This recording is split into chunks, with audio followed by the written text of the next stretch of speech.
Okay, good afternoon all of you once again. Now we'll start with chapter number 2 of EIS. Chapter 1 detail में discuss हो चुका है. We're gonna start and discuss chapter number 2.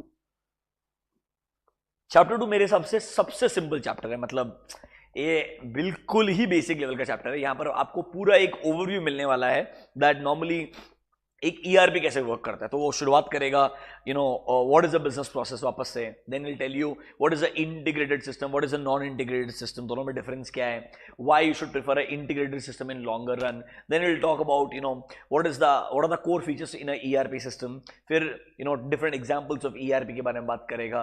फिर ERP में जो अलग अलग मॉड्यूल्स हैं उन अलग अलग प्रोसेसेस के बारे में थोड़ा एक्सप्लेनेशन देगा आपको. And then in the end it will give you an overview about what is MIS, management information. हमारा जो मैनेजमेंट को इन्फॉर्मेशन रेगुलरली मिलती रहनी चाहिए, उसके लिए जो हम एमआईएस का सिस्टम बनाते हैं वो एमआईएस क्या रहता है, एक्सबीआरएल कॉन्सेप्ट क्या होता है, extensible business reporting language. Then थोड़ा एक ओवरव्यू देगा on data analytics and business intelligence.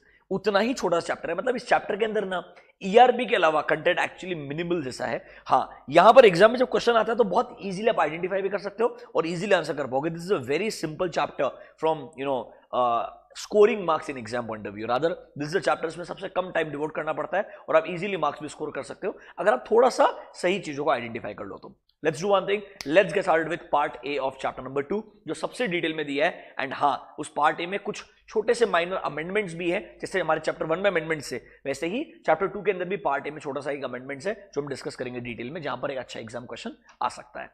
Should we get started guys?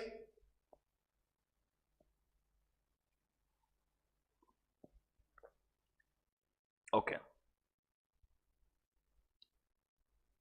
Integrated and non-integrated system. Before we start with the integrated and non-integrated word, basic definition है system का मतलब क्या होता है. I don't think final में कभी exam के अंदर कभी वो सिस्टम का डेफिनेशन पूछेगा, but system is nothing but a set of you can से एक्टिविटीज और स्टेप्स जो आप डिजाइन करते हो ताकि आप अपने कुछ डिजायर्ड ऑब्जेक्टिव्स को, डिजायर्ड फंक्शंस को अचीव कर सकते हो, या कोई एक स्पेसिफिक एक्टिविटी को कैरी आउट करने के लिए जो अपने स्टेप्स बनाए वो आपके लिए सिस्टम कहलाता है. तो देखो, system can be nothing but a set of detailed methods और प्रोसीजर्स और रूटीन्स जो आपने कैरी आउट करने के लिए बनाए हैं एक स्पेसिफिक एक्टिविटी या कोई ड्यूटी या कोई सॉल्विंग ऑफ प्रॉब्लम. तो ईदर देयर इज ऑब्जेक्टिव जो आपको अचीव करना होगा, कोई प्रॉब्लम सॉल्व करना होगा, या आपको कोई ड्यूटी फुलफिल करना होगा. इसके लिए जो भी आप स्टेप्स बनाते हो, सीरीज ऑफ स्टेप्स जो आपको ये अचीव करने में हेल्प करता है, वो एक सिस्टम कहलाता है. ठीक है, इन्होंने बहुत डिफिकल्ट एग्जांपल दिया है. ह्यूमन बॉडी एक सिस्टम है अपने आप के अंदर. ऐसा डिफिकल्ट एग्जांपल प्लीज एग्जाम में लिख के बताना. आई डोंट थिंक सिस्टम कभी आपसे एग्जाम में पूछेगा भी. तो डायरेक्टली शुरुआत करते हैं कुछ इंपॉर्टेंट कॉन्सेप्ट्स के साथ में. सबसे पहले, what is the difference between master data and non master data. Now before I start with this, इन्होंने जो इस चैप्टर का नाम दिया है integrated and non integrated system, मतलब क्या है? नॉन इंटीग्रेटेड सिस्टम का मतलब है दैट कंपनी में जो भी अलग अलग प्रोसेसेस हैं या अलग अलग फंक्शंस हैं वो अपने आप में इंडिपेंडेंट है. मतलब परचेस फंक्शन अपने आप में इंडिपेंडेंट है, सेल्स फंक्शन अपने आप में इंडिपेंडेंट है, एफए इंडिपेंडेंट है, कस्टमर रिलेशनशिप मैनेजमेंट इंडिपेंडेंट है. मतलब वो इंटीग्रेटेड नहीं है, they all are working independently. This is called as non integrated system.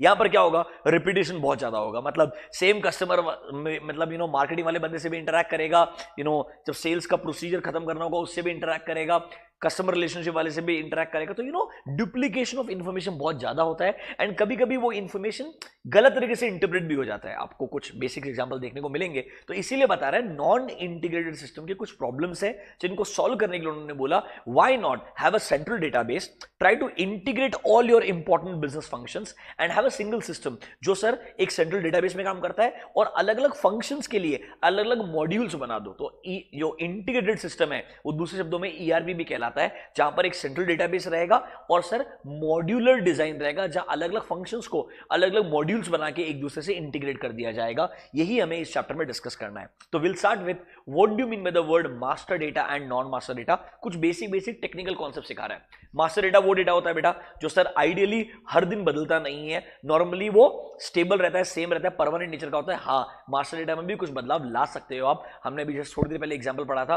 Customer master data, vendor master data, payroll master data, वो सब हमारे लिए मास्टर डेटा कहलाता है. देखो, it is relatively permanent data that is not expected to change again and again. Yes, it can change once in a while and obviously एक authorise इंसान के अप्रूवल के बाद ही मास्टर डेटा में चेंजेस आता है. देखो एग्जांपल क्या है, अकाउंटिंग मास्टर डेटा. एक अकाउंटिंग मास्टर डेटा अगर आप मुझे पूछोगे तो उसके अंदर हमारे जीएल कोड्स हो गए, कॉस्ट सेंटर्स हो गए, अकाउंटिंग लेजर्स हो गए, वाउचर टाइप्स हो गए, ये सब मेरे अलग अलग एग्जांपल्स है मास्टर डेटा के.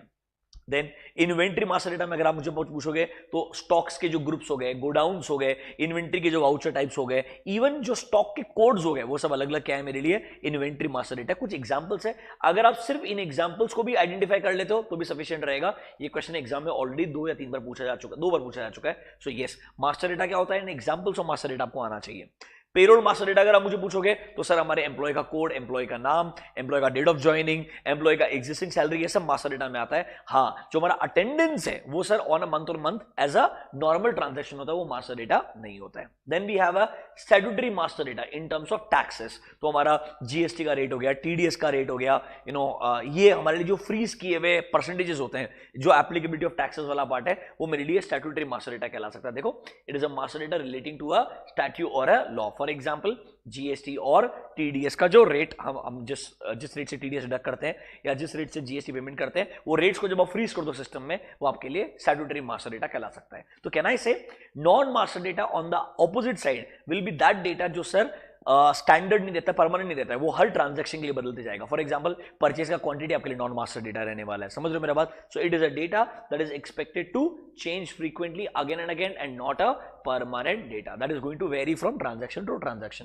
आई am sure you understand the difference between master data and non master data. Master data बहुत इंपॉर्टेंट है, एग्जाम में ये पूछा जा चुका है, एमसीक्यू में वापस भी आ सकता है, इसीलिए पढ़ लो एक बार से और एग्जाम्पल्स को देख लो, हम आगे बढ़ेंगे उसके बाद में। इतना इंपॉर्टेंट नहीं है बिकॉज ये ऑलरेडी पूछा जा चुका है और बहुत सिंपल भी। जल्दी से पढ़ो।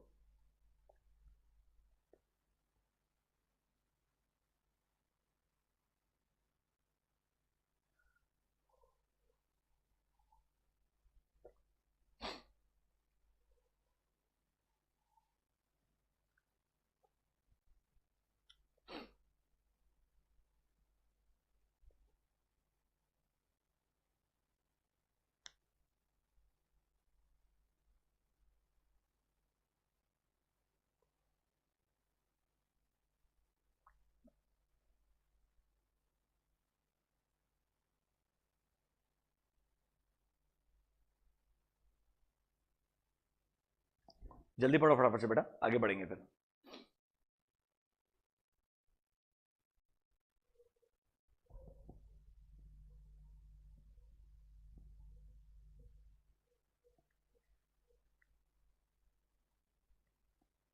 एग्जाम्पल्स पढ़ा करो अकाउंटिंग मास्टर डेटा के, पेरोल मास्टर डेटा के, क्योंकि वो एग्जाम्पल्स लिखने पड़ते हैं एग्जाम में। ये पूछा है मास्टर डेटा, उनको कुछ एग्जाम्पल्स दो और आपको सेम एग्जाम्पल लिखने पड़ेंगे अनफॉर्चुनेटली।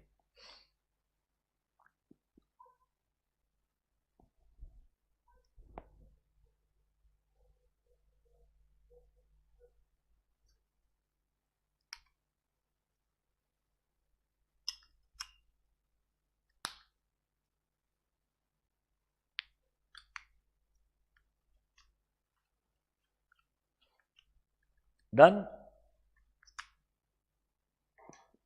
आगे बढ़े क्या? चलो, 2-3 इंपॉर्टेंट चीजें। Since the master data system में रेगुलरली बदलता नहीं है, परमानेंट रहता है, तो कहना इसे मास्टर डेटा को हम नॉर्मली एक ड्रॉप डाउन लिस्ट में से सेलेक्ट करते हैं। फॉर एग्जांपल, आप सेल का एंट्री पास कर रहे हो, जब आप एंट्री पास करोगे तो वो कस्टमर कोड जो आपके एग्जिस्टिंग कस्टमर कोड्स देंगे उनमें से आप पिक करने वाले हो, उसका नाम वगैरह ऑटोमेटिकली पॉपुलेट हो जाएगा। हाँ, कितना सेल किया है, क्वांटिटी, अमाउंट, इनवॉइस नंबर, वो बदल जाएगा automatically. So see, master data is generally not typed by the user, it is selected from a available list. हाँ, मास्टर डेटा में entry usually done less frequently, मतलब जो बदलाव है वो एक आध बार हो सकता है साल के अंदर, but not all the time. Non master data on the other hand हमेशा टाइप करना पड़ेगा और वो एक अवेलेबल लिस्ट से सेलेक्ट नहीं किया जाता है। आई am sure you understand the difference between master and non master data. फिर सर वाउचर टाइप, मेरे को लगता है यहां पर एक अच्छा क्वेश्चन बन सकता है बिकॉज मास्टर डेटा पे क्वेश्चन आ चुका है। तो वाउचर का मतलब क्या होता है? सी, अगर आप अकाउंटिंग एंड ऑडिटिंग के पॉइंट ऑफ व्यू से पूछोगे तो voucher is nothing but a documentary evidence. Voucher is nothing but a documentary evidence. तो कहना इसे परचेज किया है, प्रूफ क्या है, परचेज इनवॉइस। तो परचेज इनवॉइस क्या आपके लिए वाउचर होता है। तो सर अकाउंटिंग लैंग्वेज में या ऑडिटिंग लैंग्वेज में voucher is nothing but a documentary evidence of a transaction. So if you ask me, purchase invoice, sales invoice, PO, ये सब क्या है? डेफिनेटली वाउचर्स के एग्जांपल्स हैं। But in computer language vouching is not the documentary evidence. Vouching rather, voucher जो word है ना, voucher word का मतलब होता है इट इज अ लोकेशन, कहां पर आपने डेटा को स्टोर किया है। तो अगर आप मुझे पूछोगे in computer language voucher word का मतलब अलग है। यहां पर voucher means is a place where transactions are recorded. मतलब अगर आप मुझे पूछोगे, हमारे पास पता है कि different different categories of vouchers होते हैं, payment voucher, receipt voucher, journal voucher. JB मालूम है क्या आपको? JB is that kind of voucher जो नॉर्मली नॉन कैश ट्रांजैक्शन से होता है, जो हमारा प्रोविजन का एंट्री वगैरह हो गया या हमारे जो डिप्रिसिएशन का एंट्री हो गया, जो नॉन कैश ट्रांजैक्शन होते हैं उनके लिए हम जेबी पास करते हैं, बिकॉज उनके लिए कोई हमारे पास दूसरा डॉक्यूमेंट्री एविडेंस नहीं होता। So these are the examples कि जो वाउचर है कंप्यूटर के अंदर या ईआरपी के अंदर इज बेसिकली अ लोकेशन कि हमने एक ट्रांजैक्शन को कहां पार्क किया है, that is called as voucher. It is a data input form for inputting transaction inside the ERP. Example देखो, कॉन्ट्रा वाउचर्स हो गए, पेमेंट रिसीट, जेबी सबसे कॉमन एक इंटरेस्टिंग वाउचर है। देखो, it is recording of all non cash bank transactions, depreciation, provisioning, blah blah blah blah blah, क्योंकि इनके लिए कोई भी सपोर्टिंग डॉक्यूमेंट्री एविडेंस एग्जिस्ट नहीं करता, इसीलिए हम उनको पेमेंट रिसीट वाउचर के बजाय डायरेक्टली एक जेबी बना के डालते हैं। एंड जेबी का टेस्टिंग बहुत इंपॉर्टेंट भी होता है ऑडिट पॉइंट ऑफ व्यू से। तो सर ये ना आपको सिर्फ एक ईआरपी का बेसिक स्ट्रक्चर सिखा रहा है कि भाई ईआरपी के अंदर कैसे वाउचर टाइप्स को डिटरमाइन किया जाता है। तो सर वाउचर वर्ड का मतलब अकाउंटिंग ऑडिटिंग में अलग है और एक ईआरपी के अंदर उसका मतलब अलग होता है। Quickly spend 1 minute, read the difference in the meaning of voucher in both cases. जल्दी पढ़ो, फिर हम पढ़ेंगे कि वाउचर का नंबरिंग करते वक्त क्या क्या चीजें दिमाग में रखनी पड़ती है इन केस ऑफ ईआरपी। ये एक अपने आप में सेपरेट क्वेश्चन बन सकता है, इसको डिस्कस करेंगे अलग से।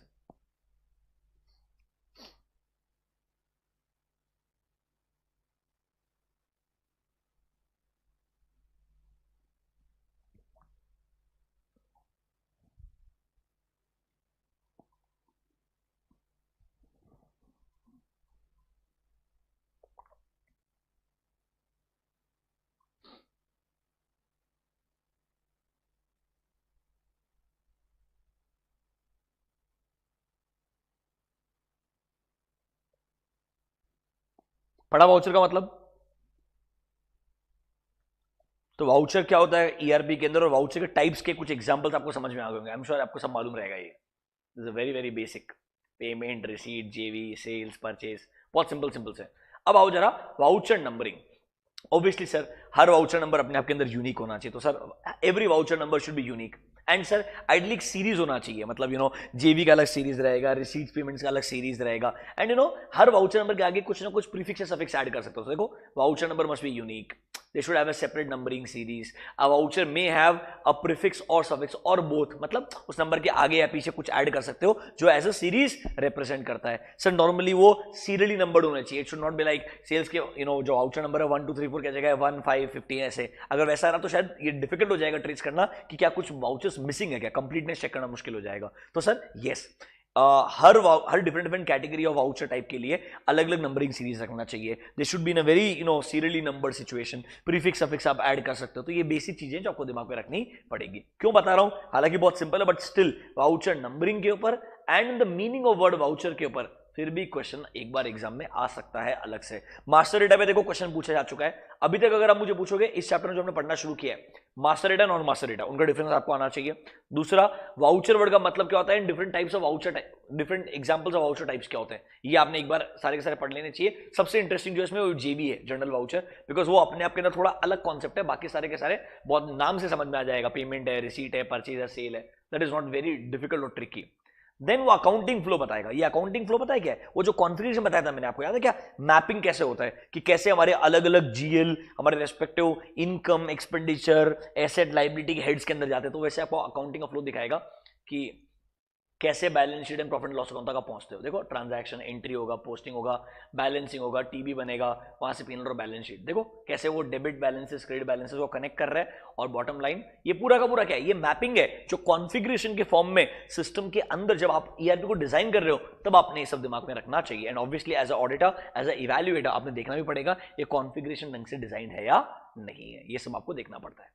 ठीक है, अब आते हैं और टेक्निकल कॉन्सेप्ट्स के ऊपर जहां एग्जाम में क्वेश्चन आ सकता है। There can be a separate question on difference between front end and back end. तो फ्रंट एंड का मतलब बेसिकली जब आप एज अ यूजर किसी एक सिस्टम से इंटरैक्ट करते हो, कोई भी सॉफ्टवेयर से, जब एक सॉफ्टवेयर या कोई भी एक मोबाइल एप्लीकेशन या कोई भी यू कैन से कंप्यूटर ओरिएंटेड टेक्नोलॉजिकल एस्पेक्ट जिससे आप इंटरैक्ट कर रहे हो, वो फ्रंट एंड कहलाता है। एंड बैक एंड मतलब जो हमारा डेटा स्टोर करता है, जो लॉजिक स्टोर करता है, वो हमारा बैक एंड कहलाता है। इनके हिसाब से ये बहुत ही घटिया तरीका, देखो एक कस्टमर वेटर के through, waiter is a front end, cook जो है वो बैक एंड रहता है, and sir waiter and cook दोनों एक दूसरे से इंटरैक्ट करते हैं, बट कस्टमर से वेटर से इंटरैक्ट करता है। तो अगर आपको डिफरेंस पूछा जाए तो देखो, it is a part of overall software जो एक्चुअली इंटरैक्ट करता है यूजर के साथ में। बैक एंड इंटरैक्ट करता है not with the user but only with the software. So see, it is a part of overall software which does not interact directly with the user but interact only with the front end. अगर आप मुझे पूछोगे, इसका हम बहुत आगे जा चुके हैं ना, we have a 3-tier architecture which I told you. पहला टीयर जब यूजर से इंटरेक्शन करने के लिए, उनका इंफॉर्मेशन लेने के लिए, then we have the logical tier जहां पर पूरा लॉजिक है, बिजनेस लॉजिक है, जहां पर प्रोसेसिंग होगा, एंड डेटा स्टोर करने के लिए डेटाबेस टीयर अलग से एग्जिस्ट करता है। सो यस, जो यूजर है वो इंटरैक्ट हमेशा किससे करेगा, जो मेरा फ्रंट एंड रहेगा उससे। समझ लो मेरे बात, फ्रंट एंड फिर जाएगा बैक एंड। बैक एंड के अंदर दो चीज आ सकती है, डेटाबेस टीयर अलग से आ सकता है एंड बिजनेस लॉजिक अलग से आ सकता है। ये हमारे पास भी एक 3-tier आर्किटेक्चर है, हम उसको डिस्कस करेंगे। बट उसके पहले, why do we need a separate front end and back end? बिल्कुल सिंपल है सर, दोनों के अंदर अपना खुद का डोमेन एक्सपर्टीज रहेगा। मतलब फ्रंट एंड को मालूम रहेगा यूजर से कैसे इंटरैक्ट करना है, यूजर से क्या इंफॉर्मेशन लेना है। So sir, front end is meant for handling request from user and back and is meant only for storing and handling the data. So they have their own expertise and it's always better that हम segregation of duty रखे ताकि काम आराम से हो सकता है। दूसरा, प्रेजेंटेशन पार्ट। इनको लगता है फ्रंट एंड, आपको पता होगा ना, यूआई, यूजर इंटरफेस, हर एक मोबाइल एप्लीकेशन का यूजर इंटरफेस बहुत इंपॉर्टेंट है। बैक एंड शायद आपको तो आसानी से समझ में नहीं आएगा, बट जो यूआई है फ्रंट एंड का, जो जिससे यूजर इंटरेक्ट करता है, वो अच्छा होना चाहिए आइडियली। तो सर, प्रेजेंटेशन बेटर जो है फ्रंट एंड कर पाएगा। देखो, front end software interacting with the user is meant for presenting information in a proper format, ताकि एक यूजर को बेटर तरीके से वो इंटरैक्ट कर पाएगा। तो यूजर एक्सपीरियंस जो है वो एक फ्रंट एंड बेटर तरीके से डील कर पाएगा। You can not mix both. अगर आप दोनों मिक्स करोगे तो यूजर का एक्सपीरियंस खराब हो जाएगा। See, front end software should guide a user to desired report in future. It will handle the process data, not the raw data. जो रॉ डेटा वो कौन हैंडल करेगा? बैक एंड हैंडल करेगा। Speed, क्योंकि दोनों काम अलग अलग है, अगर दोनों काम एक ही जगह होता तो ऑटोमेटिकली स्पीड भी स्लो हो जाएगा। दोनों जगह अलग अलग है तो सर, कस्टमर से इंटरेक्शन पर चलता रहेगा, बैक एंड पर अपना काम चलता रहेगा, तो ओवरऑल स्पीड बेटर रहेगा। Using single for both will have a huge load on the, huge impact on the you can से स्पीड पार्ट।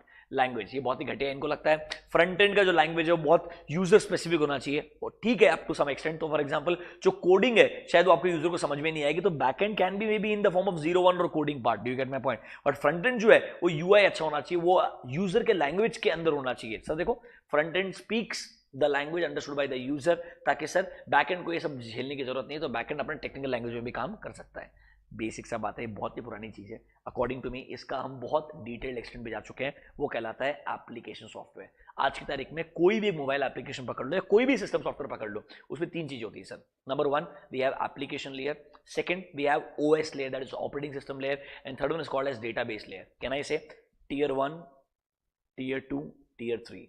ये जो एप्लीकेशन लेयर है ये सिर्फ यूजर से इंटरैक्ट करने का काम करेगा, यूजर से इंफॉर्मेशन लेगा, उसका क्वेरी क्या है ये पता करेगा, वो सीधे सेंड कर देगा किसके पास में? ओएस लेयर के पास में। OS layer is the business logic. This is more like your thinking capability वाला जो यूनिट है, जहां पर सारा प्रॉब्लम्स को सॉल्व करने के बारे में डिसीजन मेकिंग लिया जाएगा। तो this is the brain of your system software you can say. And जो डेटा स्टोर्ड है वो डेटाबेस लेयर के अंदर रहेगा। That is how 3 layers are there. This is nothing but your 3-tier architecture. देखो, this is also called as 3-tier architecture, जो हम chapter 4 में वापस से पढ़ने वाले हैं। देखो, the application layer receives inputs from the users, and देखो, operating system layer carries those instructions and जो प्रॉब्लम है यूजर का उसको सॉल्व करने का ट्राई करेगा। एंड डेटाबेस लेयर है वो सिर्फ डेटा स्टोर करेगा और डेटा एक्सट्रैक्ट करके ऑपरेटिंग सिस्टम लेयर को देगा, ताकि वो उसको फॉर्मेट करके सही तरीके से फ्रंट एंड के पास भेज देगा। That is nothing but your application layer. So ये अलग अलग टर्मिनोलॉजी है, बट बॉटम लाइन है, एक सर यूजर से इंटरैक्ट करने के लिए, दूसरा बिजनेस लॉजिक है, और तीसरा सिर्फ डेटा स्टोर करने के लिए है। सर ये 3 अलग अलग टीयर्स आज की तारीख में ऑलमोस्ट हर एक यू कैन से सिस्टम सॉफ्टवेयर में एग्जिस्ट करते हैं। Do you understand this? ये क्वेश्चन एग्जाम में स्पेसिफिकली पूछा जा चुका है। This application software and 3 layers, इसके ऊपर एग्जाम में स्पेसिफिक क्वेश्चन रिसेंटली पूछा गया। I think if I am not wrong May 19 and November 19 में आया है। I will show you the question also, don't worry. But yes, एक बार के लिए फटाफट से difference between front end back end, basically why we need both separate front end back end, आपको आना चाहिए। दोनों का मीनिंग में डिफरेंस क्या है वो आपको आना चाहिए। एंड एप्लीकेशन सॉफ्टवेयर के अंदर क्या 3 लेयर्स एग्जिस्ट करते हैं, why is it called as a 3-tier architecture, वो आपको आना चाहिए। क्विकली स्पेंड 2 मिनट्स, फटाफट से पढ़ लो उसको। देखो बेटा, बहुत छोटे कॉन्सेप्ट है चैप्टर के अंदर, एंड वो बहुत आसान है अपने आप के अंदर। अगर आप थोड़ा दिमाग लगाओ तो आप समझ सकते हो और आप आसानी से एग्जाम में लिख भी सकते हो। ये चैप्टर बहुत ही ईजी है from exam point of view. पढ़ो, उड़ाओ।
डन।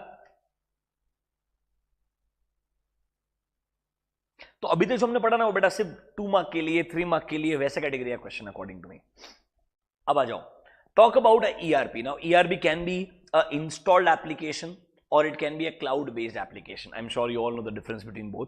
इंस्टॉल्ड एप्लीकेशन मतलब सर जो आपके पीसी के ऊपर है, जो बेसिकली लोकली यूज किया जा रहा है। क्लाउड बेस्ड एप्लीकेशन मतलब is like a SaaS, software as a service, जो आप दुनिया में कहीं से भी किसी भी तरीके से एक्सेस कर सकते हो। तो आपको डिफरेंस बताएगा what is the advantage and disadvantages of installed application and cloud based application. आप इंस्टॉल एप्लीकेशन को अगर आप मुझे चाहो तो अगर आप टैली अगर है अप टू सम एक्सटेंट, वो एक इंस्टॉल्ड एप्लीकेशन कहला सकता है। वो नॉर्मली आप अलग अलग डिवाइस पे इंस्टॉल कर सकते हो और यूज कर सकते हो। तो कैन आई से installation and maintenance. Obviously installed application के केस के अंदर आपको हर कंप्यूटर में उसको इंस्टॉल करना पड़ेगा ideally. Cloud based application let's say quick books हो गया, आपका SAP वगैरह हो गया, like something which is like a SaaS। Even SAP के अंदर भी दोनों ऑप्शन आते हैं, installed application and web application. तो QuickBook is a classic example of cloud-based application जहां पर आप anywhere in the world you can easily access your accounts on just one click. So can I say कोई एक computer पे install करने का जरूरत नहीं है यहाँ पे, बस आप आसानी से उसको एक्सेस कर सकते हो। कैन आई से एक्सेसिबिलिटी जो है वो 24/7 रहेगा। इसका एक्सेसिबिलिटी डिपेंड करता है वो डिवाइस आपके पास होना चाहिए। So as a software is installed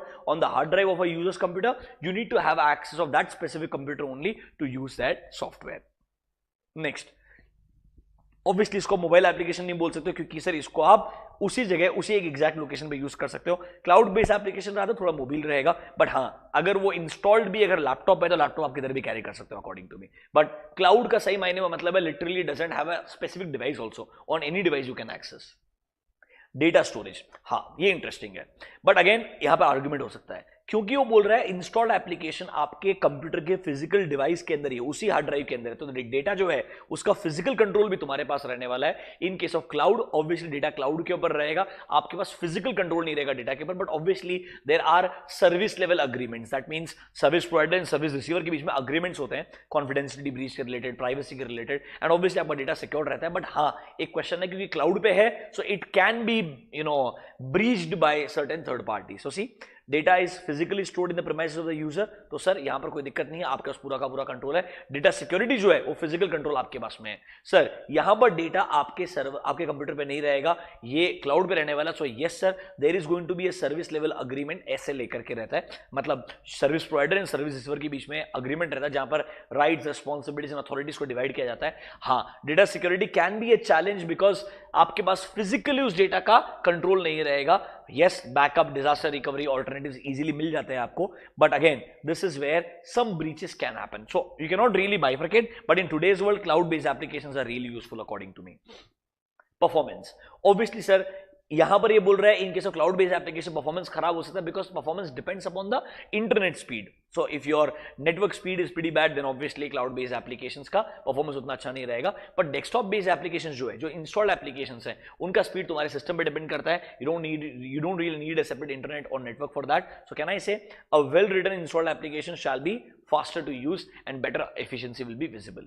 last, flexibility. Obviously sir in case of cloud based application ज्यादा कैपिटल एक्सपेंडिचर वगैरह नहीं है क्योंकि आप सिर्फ सब्सक्रिप्शन जैसे सब्सक्राइब कर रहे हो उसको। सो सी the success of cloud based applications is that they allow flexibility against both capital expenditure and operating expenditure. You can scale up your operation as you need. यहां पर शायद इनिशियल स्टेज में ज्यादा पैसा खर्च करना पड़ेगा कंपैरेटिवली, तो थोड़ा सा कम फ्लेक्सिबिलिटी है in comparison to cloud based application. बहुत सिंपल सा है, बट हाँ इस पे अभी तक डिफरेंस के एक क्वेश्चन पूछा नहीं है, वो आपसे केस स्टडी बेस बना के दे सकता है। दैट एक ERP है जो आप एक डेस्कटॉप पे यूज करते हो, दूसरा ERP जो आप as a SaaS, software as a service, कहीं से भी यूज कर सकते हो। दोनों के अंदर डिफरेंसेस क्या रहेंगे, एडवांटेजेस एंड डिसएडवांटेजेस क्या रहेंगे।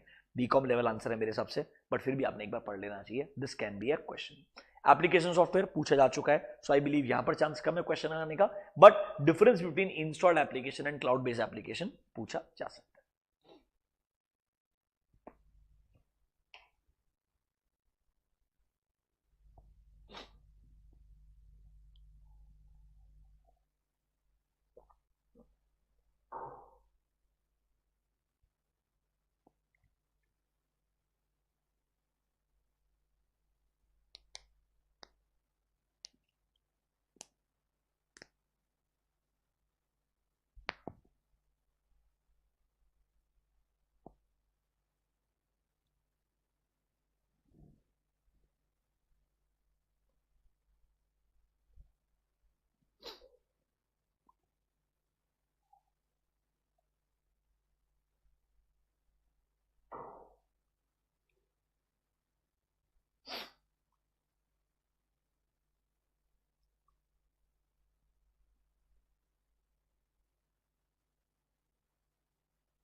Done.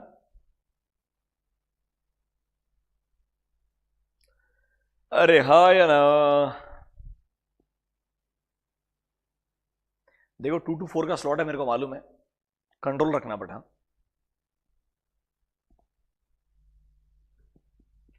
Now the chapter will start. अब वो एक्चुअली बात करेगा इंटीग्रेटेड नॉन इंटीग्रेटेड सिस्टम क्या होता है, how are they different from each other, फिर वो ईआरपी के बारे में डिटेल में डिस्कशन करेगा। तो अभी तक जो था ना वो सिर्फ टाइम पास था, 2-4 मार्क के लिए गलती से एमसीक्यू या 2 मार्क क्वेश्चन आएगा तो आ गया।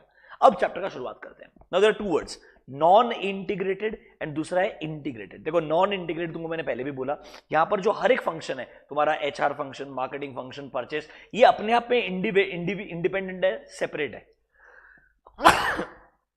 मतलब सब लोग अपना डेटा सेपरेटली मेंटेन करेंगे, सब लोग अपना फंक्शन अलग तरीके से करेंगे, सबका अपना डेटाबेस अलग रहने वाला है पूरा का पूरा। मतलब सब दोनों सबके बीच में कोई इंटीग्रेशन नहीं है। प्रॉब्लम क्या है, कोऑर्डिनेशन प्रॉब्लम आ सकता है, एंड उससे इंटरेस्टिंग प्रॉब्लम देखो इधर आओ।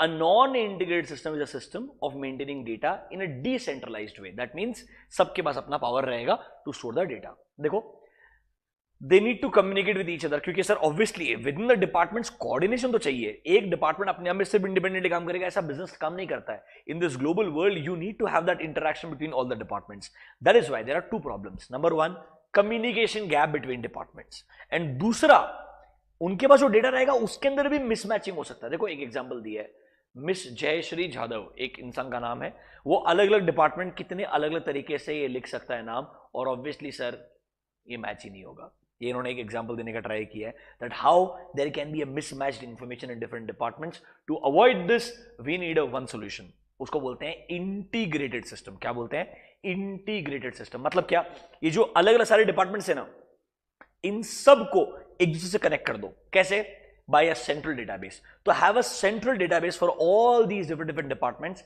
and ये हर डिपार्टमेंट जो है ना इसको अपने आप में एक मॉड्यूल बना दो। ये मॉड्यूल अलग है, मॉड्यूल अलग है, module 1 2 3 4।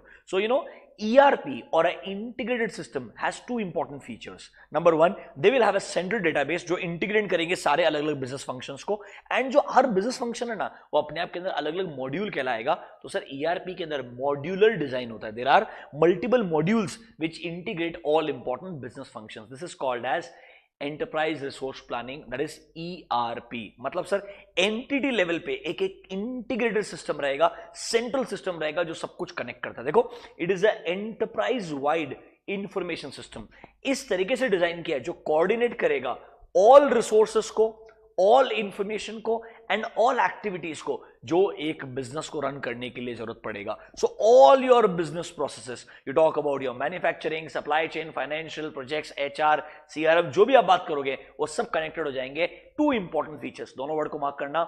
N ERP is based on common database और सेंट्रल डेटाबेस, एंड दूसरा वर्ड है modular software design. Modular software design का मतलब क्या है, मॉड्यूलर सॉफ्टवेयर डिजाइन का मतलब है कि भैया आपके जितने भी अलग अलग फंक्शंस है उनको इस तरीके से कनेक्ट कर दिया जाएगा। देखो all your ERP modules will be connected with each other. These are all different modules and they will have a central database जो इन सबको integrate करता है. This is called as ERP, or in other words integrated system. Do you understand the difference between integrated and non-integrated?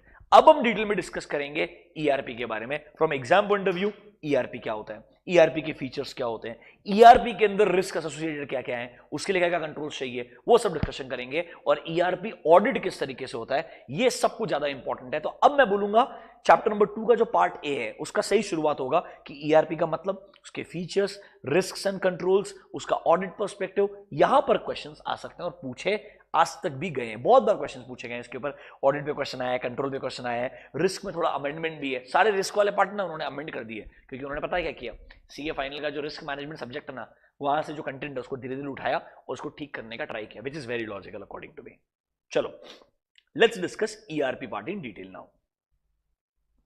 मेरे हिसाब से यहां से तुम्हारा एक्चुअल चैप्टर का शुरुआत हुआ है। तो सर ERP का डेफिनेशन आपको समझ में आ गया, ये आप डेफिनेशन लिखोगे कि भैया ये एक एंटरप्राइज वाइड इंफॉर्मेशन सिस्टम है जो कोऑर्डिनेट करता है सारे रिसोर्सेज को, इंफॉर्मेशन को, एक्टिविटीज को within an organisation. Sir ERP के important features, it has a common database और a central database and it works on a modular design, जहां पर सॉफ्टवेयर में अलग अलग मॉड्यूल्स को इंटीग्रेट कर दिया है, अलग अलग फंक्शंस के अलग अलग मॉड्यूल्स को बना दिया है। बात समझ में आया? आप चाहो तो ऐसा बोल सकते हो the data from various business functions are integrated together and obviously एक सही इंसान को relevant data का ही access मिलेगा. इसके लिए role based access controls लगाए जाएंगे जो हम डिस्कस करने वाले हैं.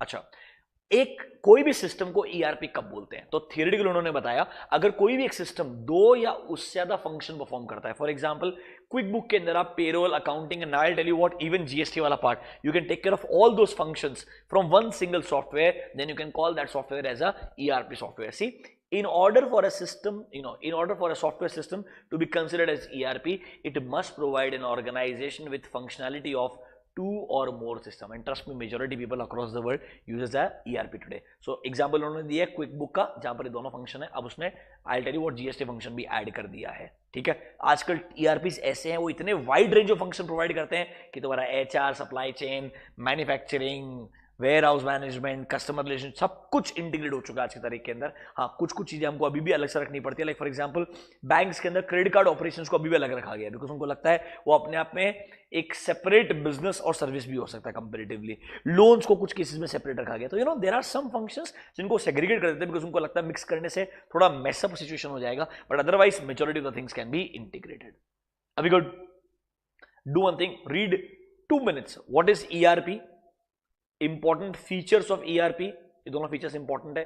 एंड सर, एक सिस्टम सॉफ्टवेयर कब ईआरपी कहलाता है, ये आपको आना चाहिए क्विकली. ये आपको इंट्रोडक्शन ऑफ ईआरपी अगर लिखना पड़ा गलती से तो आपको पता होना चाहिए. जल्दी पढ़ो, ये चैप्टर सिंपल है बेटा, मेरे साथ थोड़ा मेहनत करो अच्छे से, पूरा चैप्टर खत्म हो जाएगा आज का जी.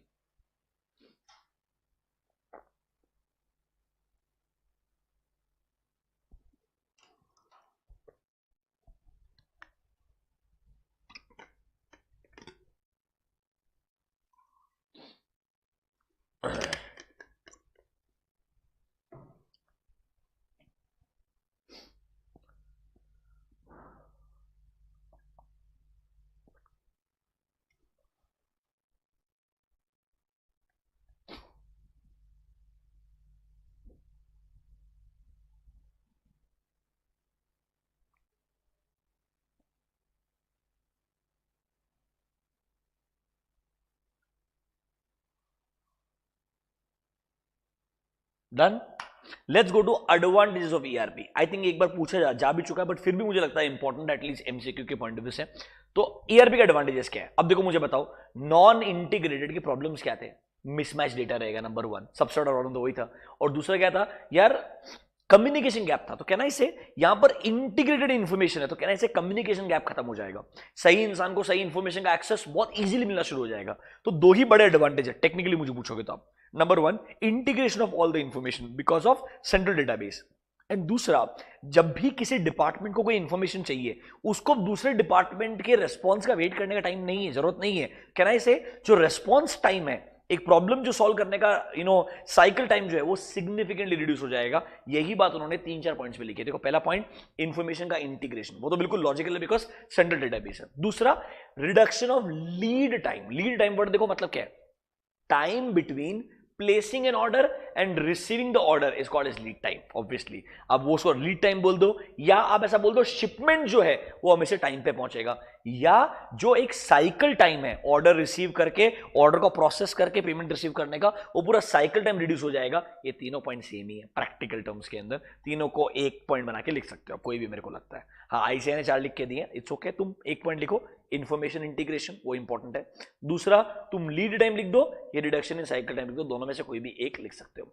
फिर देखो, इनकी वजह से कहना इसे जो तुम्हारा कस्टमर सेटिस्फैक्शन है वो एक डिफरेंट लेवल पे चले जाएगा. तो आई वुड से बेटर कस्टमर सेटिस्फैक्शन बिकॉज एक कस्टमर की जो रिक्वायरमेंट्स है वो आप आसानी से समझ सकते हो और उसको रियल टाइम बेसिस पे सारा इंफॉर्मेशन प्रोवाइड कर सकते हो. Like the best part is, मैं आपको इसके लिए बहुत बार एग्जांपल दे चुका हूं. Like for example, now Apple has started online store for India also specifically, and I talked about this online store का option in US. Like for example in US, anywhere you are, आपको एक Apple का कोई भी product pick करने का है, समझ लो मेरा बात, या एक्सचेंज के लिए देने का है, आपके पास इतना अच्छा फ्रीडम था, आप उसका पिकअप ऑप्शन या ड्रॉप ऑप्शन पिक कर सकते हो, अपना ऑर्डर प्लेस कर सकते हो इमीडिएटली रियल टाइम बेसिस पे. रादर सिस्टम के कॉन्फ़िगरेशन आप चेंज कर सकते हो यार, आपको किस कॉन्फ़िगरेशन का मैच चाहिए वो आप बदल सकते हो. ये सब ऑप्शन हमारे पास में नहीं था. हमारे पास एप्पल स्टोर में जाओ, जो रेडीमेड प्रोडक्ट है वो खरीदने पड़ते थे. ये जो कस्टमर का सेटिस्फैक्शन लेवल है वो सिग्निफिकेंटली बढ़ जाएगा. And I tell you what, क्योंकि अब कंपनी डायरेक्टली कस्टमर से डील कर रहा है, तो जो कंपनी का कस्टमर रिलेटेड सर्विस जो है वो सिग्निफिकेंटली बढ़ जाएगा. Now it's not an individual franchisee, now it's the entire Apple which will be working for you. Do you get my point?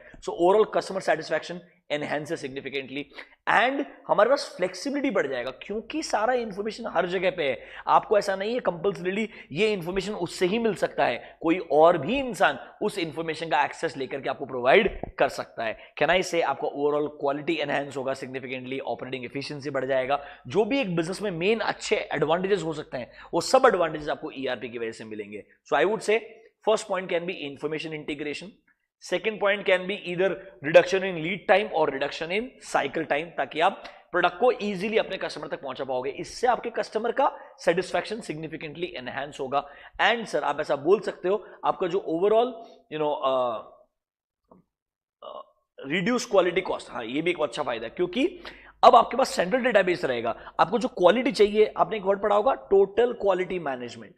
C quality अगर आप चाहते हो एनहांस करना एक कंपनी के अंदर, वो सिर्फ एक डिपार्टमेंट एनहांस नहीं कर सकता है, वो सारे डिपार्टमेंट्स का कलेक्टिव एफर्ट होता है. आपका procurement department, sales department, marketing department, CRM, they all need to collectively work towards this. तो अगर आप जब एक क्वालिटी को एनहांस करना चाहते हो, normally in case of non integrated you to spend lot of money. यहां पर रिसोर्सेज कम खर्च करने पड़ेंगे एंड ओवरऑल क्वालिटी का लेवल जो है वो आसानी से इंप्रूव हो जाएगा. एंड सबसे आसान चीज डिसीजन मेकिंग सिंपल हो जाएगा क्योंकि इंटरडिपेंडेंसी खत्म हो चुकी है.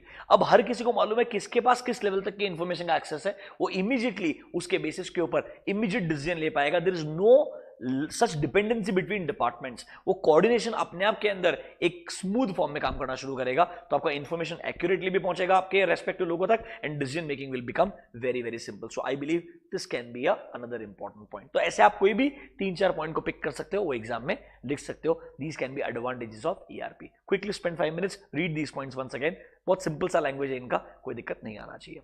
जल्दी पढ़ो, पढ़ाओ.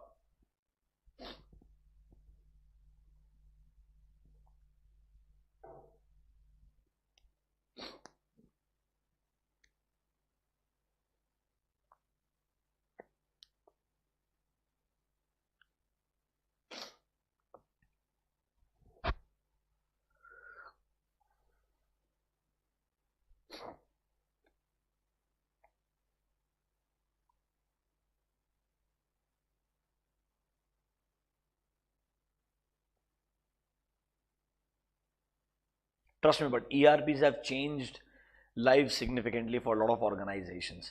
rather आपका स्टाफिंग कॉस्ट सिग्निफिकेंटली रिड्यूस हो जाता है बिकॉज बहुत सारा काम ऑटोमेटिकली सिस्टम ही काम कर लेता है. मतलब it works really seamlessly according to me. Even quick book के अंदर आई यूज क्विक बुक, वहां पर आप ऑटोमेटिकली अगर अपना अकाउंट डिटेल्स ऐड करते हो, जैसे एचडीएफसी का मेरा करंट अकाउंट जो है उसको मैंने लिंक कर दिया, तो वो करंट अकाउंट के स्टेटमेंट्स को ऑटोमेटिकली ऑटो पॉपुलेट कर लेगा बिकॉज मैंने उसको पावर दे दिया, अप्रूवल दे दिया उस चीज के लिए. एंड इवन उसमें जो रेकरिंग नेचर के ट्रांजेक्शन, लेट्स से आप मंथली जो रेंट पे करते हो या जो कुरियर चार्जेस पे करते हो, उसने अगर आप सेम नरेशन लिखते जाओगे तो एक बार एक नरेशन अगर आपने डिफाइन कर दिया, वो आगे आने वाले सारे ट्रांजेक्शन को ऑटो पॉपुलेट कर देगा और एंट्री पास कर देगा ऑटोमेटिकली. अगर आपके चार्जेस वगैरह मंथ ऑन मंथ आपको इजीली देखने को मिल जाएंगे. तो I am just trying to say that's how lot of you can say automation, semi automation बोलेंगे इसको, पूरा automation तो नहीं रहेगा, but semi automation comes in your accounting part as well, and that is how things becomes very simple for our organization because जहाँ पर number of transaction बहुत ज़्यादा है. इंडिविजुअल के लिए तो फिर भी easy है, for a company it can be very very monotonous work to take care of these transactions.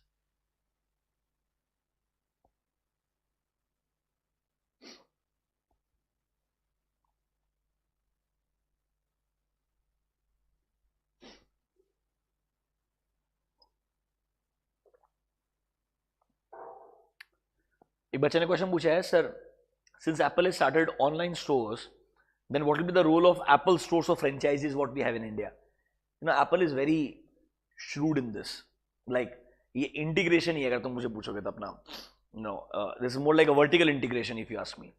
They've done this in past in US as well. Like originally they worked with the franchisee model in US and धीरे धीरे उन्होंने उस franchisee model को खत्म कर दिया पूरा का पूरा. Apple wants to get done with these franchises, I'm telling you, in longer run. शायद मे बी जो रिपेयर्स वाला पार्ट रहेगा वो फिर भी आउटसोर्स रहेगा, अदरवाइज जो डिलीवरी वाला पार्ट रहेगा in longer run they would want to take charge of everything. वो चाहते हैं डायरेक्टली उनके पास, मार्जिन सिग्निफिकेंटली बढ़ जाएंगे ना उनको. अभी जो उनको मार्जिन शेयर करना पड़ता है with the franchisee, that will not be required. Plus international pricing maintain कर सकते हैं वो लोग. So I think their simple game plan is to get done with these franchisees in longer run. They will not want these franchisees to continue after some years. They will have their own, like OnePlus has their own experience stores, तो experience stores बना के रखेंगे वो अपने, but ideally सब कुछ वो online ही बेचना चाहेंगे मेरे को लगता है लॉन्गर रन के अंदर, ताकि उनका ऑपरेटिंग कॉस्ट सिग्निफिकेंटली रिड्यूस हो जाएगा और मार्जिन और बढ़ेंगे. And did you realize one more thing? The approach of Apple is changing. Like earlier it was only about premium product. अब वो धीरे धीरे समझ में आया that premium product का जो टारगेट मार्केट है वो सेम ही रह रहा है, वो बढ़ नहीं रहा है, और जो नीचे वाला टारगेट मार्केट वो साइज बढ़ते जा रहा है. तो धीरे धीरे अपने हर एक प्रोडक्ट के अंदर एक नया ऑप्शन, जैसे उन्होंने इस बार आईपैड शुरुआत स्टार्टिंग प्राइस 30,000 रुपीज रखा है. तो just think about this, iPad which used to cost only 1 lakh rupees once upon a time, now will it start from 30,000, it will still go to 1,30,000. तो जो उनका प्रीमियम सेगमेंट है वो continue होगा, और वो धीरे धीरे जो नया वाला सेगमेंट है उसको भी खाना शुरू करेंगे धीरे धीरे. So you know that's how I think according to me affordable pricing will get them a newer target market जो पहले Apple के access में नहीं थे. They can afford to do it now. They're such strong position right now. Anyways, आगे बढ़ते हैं. So ये था बेसिक ERP के बारे में. एटलीस्ट ERP का डेफिनेशन एंड एडवांटेजेस आपको समझ में आ गया होगा. फीचर्स ऑफ ERP कुछ भी नहीं है, सारे अलग अलग मॉड्यूल्स के नाम लिखे हैं. एक ERP manufacturing part, financial, HR, supply chain, project, CRM, ये सब आ गया पार्ट बी में आने वाले. ये सब कुछ इंटीग्रेट कर देता है. ठीक है, सीधा जाओ. Risk and controls in ERP, mark this as very very important. यहां पर कुछ छोटे अमेंडमेंट्स भी है जो हम डिस्कस करेंगे. ये इंपॉर्टेंट है. हाँ, ये risk and controls in ERP में रिसेंटली क्वेश्चन भी आया था, but after amendment I believe यहां पर एक अच्छा क्वेश्चन और वापस बन सकता है इस अटेम्प्ट के अंदर. Should we discuss now? चलो, सबसे बड़ा रिस्क क्या है ERP में? देखो, नॉन इंटीग्रेटेड में क्या था कि भाई अलग अलग डेटा स्टोर हो रहा था पूरा का पूरा. आपने जब इंटीग्रेट कर दिया, सबसे बड़ा रिस्क तो क्या है? ऐसा तो नहीं है कि यार अनऑथराइज्ड इंसान को डेटा का एक्सेस मिल जाएगा, because since the entire information of the organization is centrally located, what if an unauthorized person gets the access of this information? This is the biggest risk, or you can say leakage of information to unauthorized person. Second risk अगर आप मुझे पूछोगे, क्योंकि central database है तो ऐसा नहीं है कि अनऑथराइज्ड इंसान अमेंडमेंट्स या बदलाव लेके आ रहा है इस इंफॉर्मेशन में, क्योंकि हो सकता है कि किसी अनऑथराइज्ड इंसान को एक्सेस मिल गया होगा to make changes in the information. तो one is just accessing the information and second is even making changes in the information. ये दोनों सबसे बड़े रिस्क है. देखो, since ERP is working on a central database, can I say since the complete data is stored centrally at one place, ensuring data safety and minimizing the risk of loss is a big challenge. And इन्होंने देखो दो major risk बोली है in the ERP environment, दोनों को important mark करना. देखो, due to central database all persons in organization can access the same set of data on day-to-day basis. सबसे बड़ा रिस्क है risk of leakage of information और access of information to non related people. Can I say in simple words unauthorised access. एक simple word में unauthorised access मिल जाएगा. दूसरा वो क्या बोलता है, since there is a central database, तो एक और रिस्क है, शायद risk of putting incorrect data in the system by unrelated user. तो अनऑथराइज्ड इंसान को इस बार ना सिर्फ डेटा का एक्सेस नहीं मिल रहा है, उसको ये भी पावर मिल रहा है कि वो कुछ ऐसा चेंजेस ला सकता है इंफॉर्मेशन में जिससे पूरा सेंट्रल डेटाबेस में इंफॉर्मेशन बदल जाएगा. एंड वो अनऑथराइज इंसान चेंजेस लेके आ रहा है, जो सर एक बहुत नेगेटिव पार्ट है. मेरा डेटा पूरा का पूरा खत्म हो सकता है, खराब हो सकता है. Yes, these two risk are closely connected with each other, but yes, ये दोनों एक कॉमन रिस्क है मेरे ERP के अंदर. दोनों रिस्क को वापस से पढ़ो. पहले वाले में बोल रहा है अनऑथराइज इंसान को इंफॉर्मेशन एक्सेस मिल जाएगा. दूसरा वाला बोल रहा है अनऑथराइज इंसान या अनरिलेटेड इंसान उस इंफॉर्मेशन में चेंजेस लेके आ सकता है जिसका इंपैक्ट पूरे ऑर्गेनाइजेशन पे आ सकता है. ये जो बेसिक दो रिस्क है उन्होंने लिख के दिए. इसके अलावा कुछ स्पेसिफिक रिस्क हैं जिनको हम डिस्कस करेंगे, but these are general risk in an ERP environment. Quickly read these 2 points.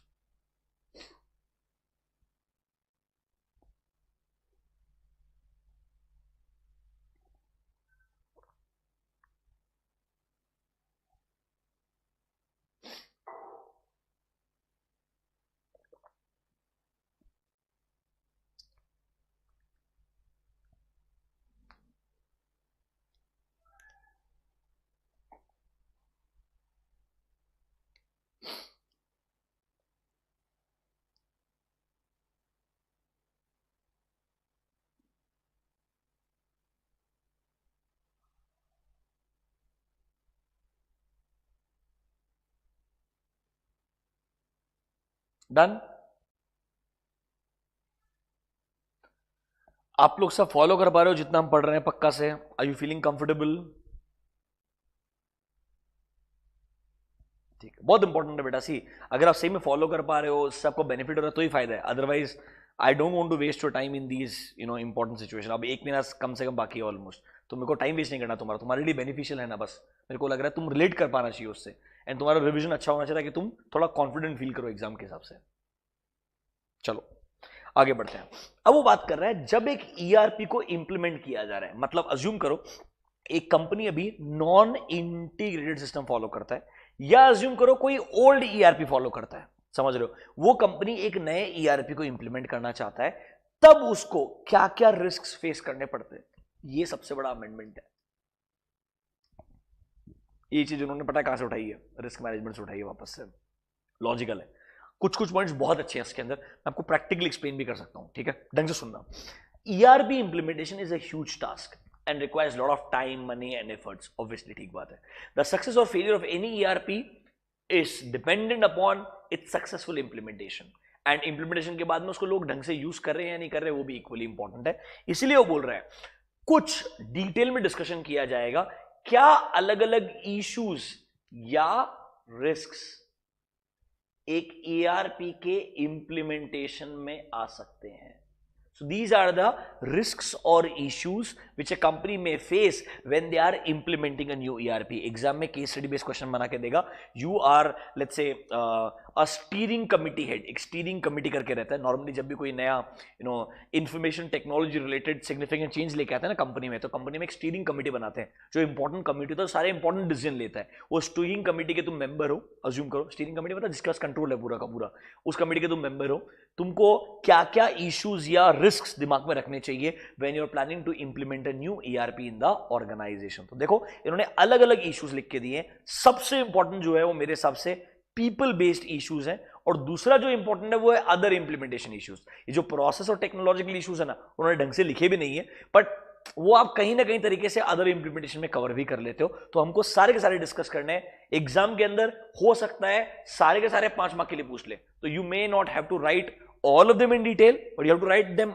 लिखने सब पढ़ेंगे पर शायद कम डिटेल में लिखने पड़ेंगे, क्या लिखोगे कैसे लिखोगे सब बताता हूं। Let's start with the first one. सबसे पहला इश्यूज वो बोल रहा है people issue, मतलब when you are implementing a new ERP in an organization, what can be people based issues? So who are the people in an organization? Employees of the company, management of the company, if you ask me, stakeholders में हमारे shareholders आ जाते हैं, and सबसे important जो implement करने वाला team है, जो हमारा इन हाउस खुद का टीम है, प्लस थर्ड पार्टी कंसल्टेंट हो सकते हैं। तो कैन आई से it will include my employees, management, implementation करने वाला in house team, then you have third party consult I keep giving the example of BCG, McKinsey, Deloitte Consulting।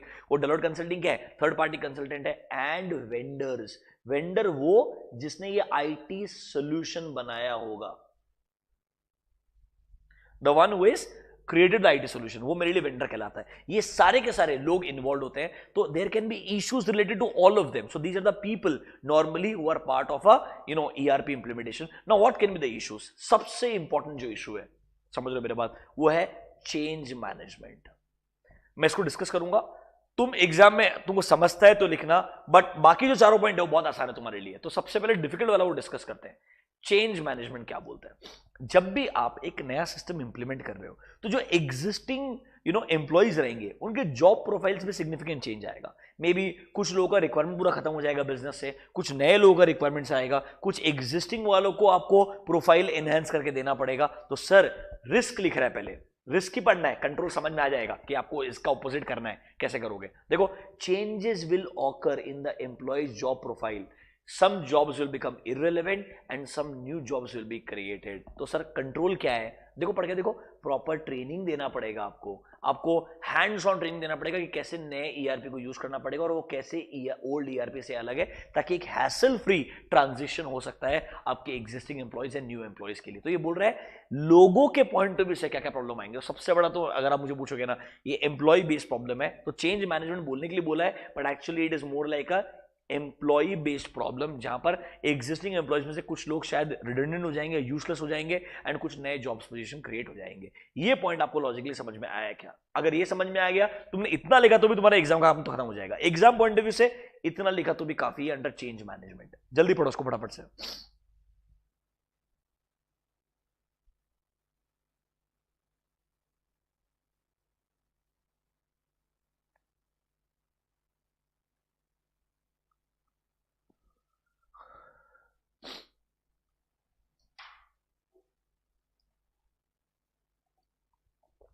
Done?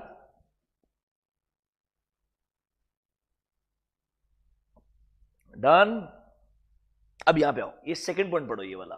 अब देखो क्या होता है, जब भी एक नया ईआरपी इंप्लीमेंट करने के बारे में सोच रहे हो, it's like a new project, it's like a new, you can say IT project for your organisation.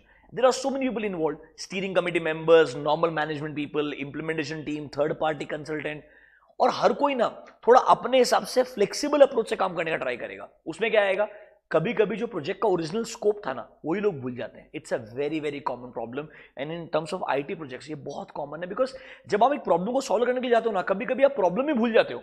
This is the biggest challenge. ऐसा नहीं होना चाहिए, सबसे बड़ा रिस्क है. इसीलिए जो स्कोप है इस प्रोजेक्ट का, ये प्रोजेक्ट हम क्यों इंप्लीमेंट कर रहे हैं, why are we implementing a new ERP, वो क्लियर होना चाहिए. पता चले आपने नया ईआरपी इंप्लीमेंट किया और पता चला जो ओल्ड के प्रॉब्लम्स है वो सॉल्व ही नहीं किया आपने, तो समटाइम्स यू मे डाइवर्ट और you go in a different direction from your scope. That should not happen. That is why a proper documented scope should be there. See, changing the scope of a project is another problem which is very common when a lot of people are involved. This requires clear defining a change of control procedure and holds everyone to them. That means everyone has to ensure that this is the clear cut objective what we all are working on, and हर किसी को एक दूसरे को remind करते रहना चाहिए और उस स्कोप को फॉलो करना चाहिए. No one should be allowed to go and divert from that scope. Do you understand this? I'm not saying don't be adaptive in nature. I'm saying don't forget your basics.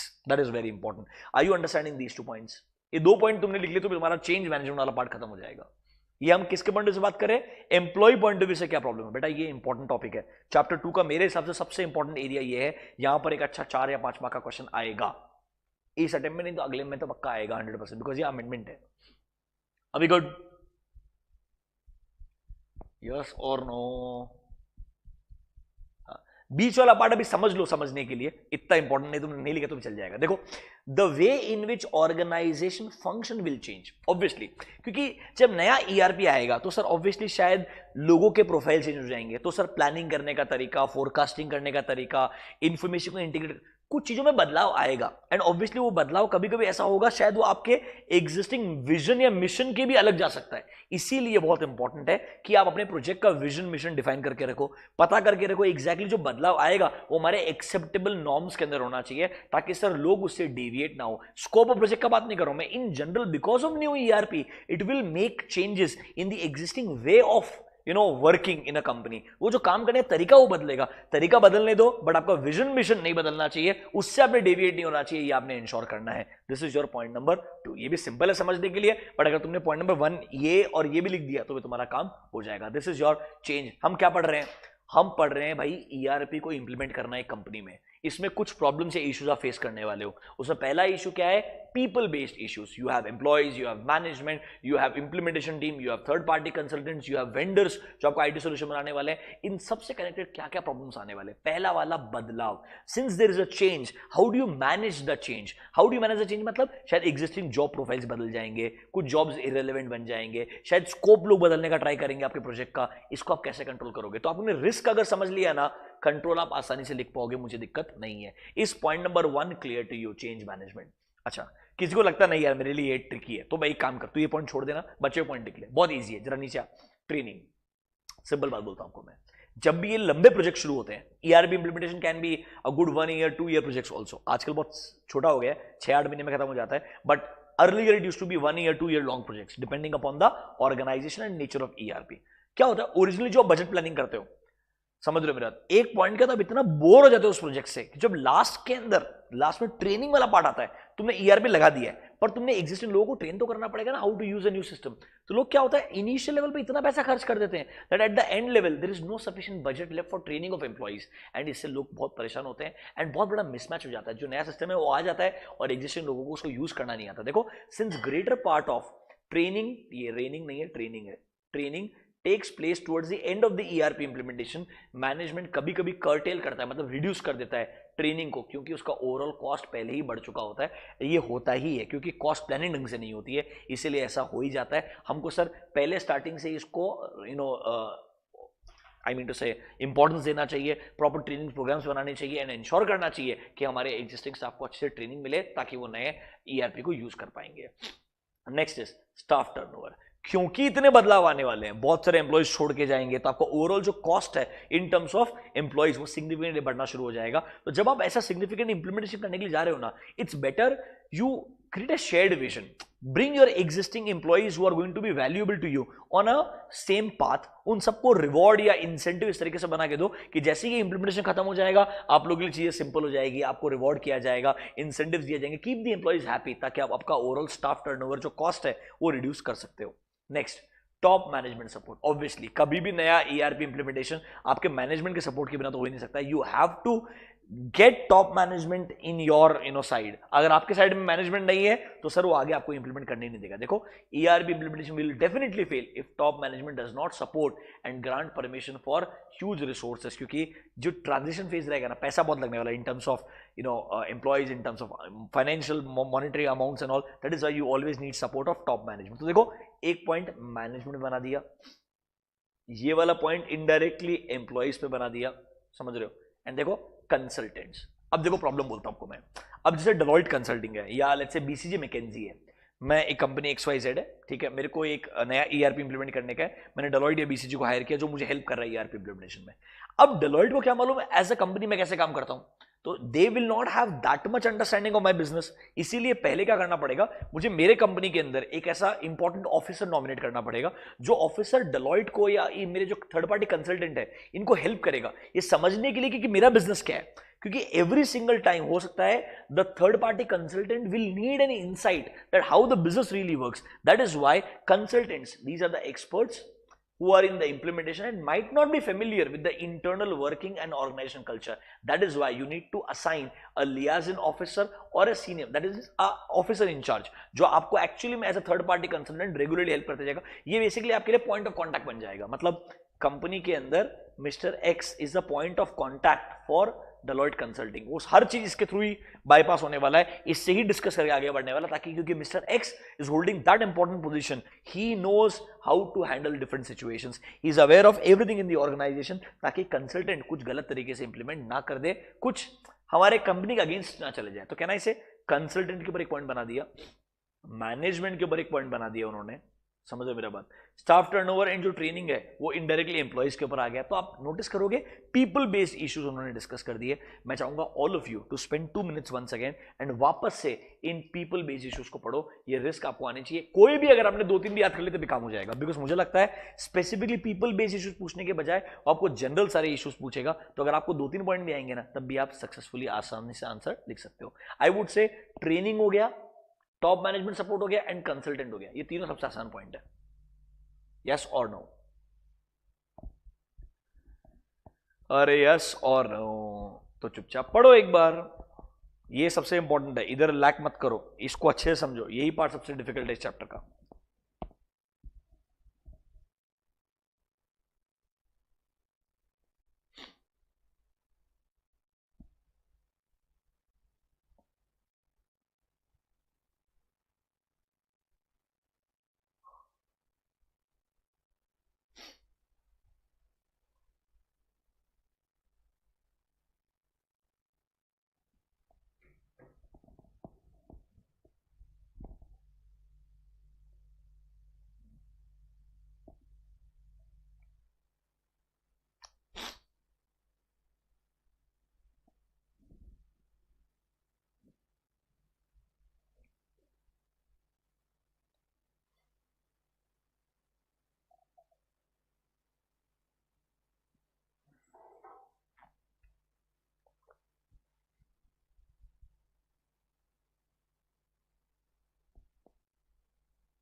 पढ़ा क्या?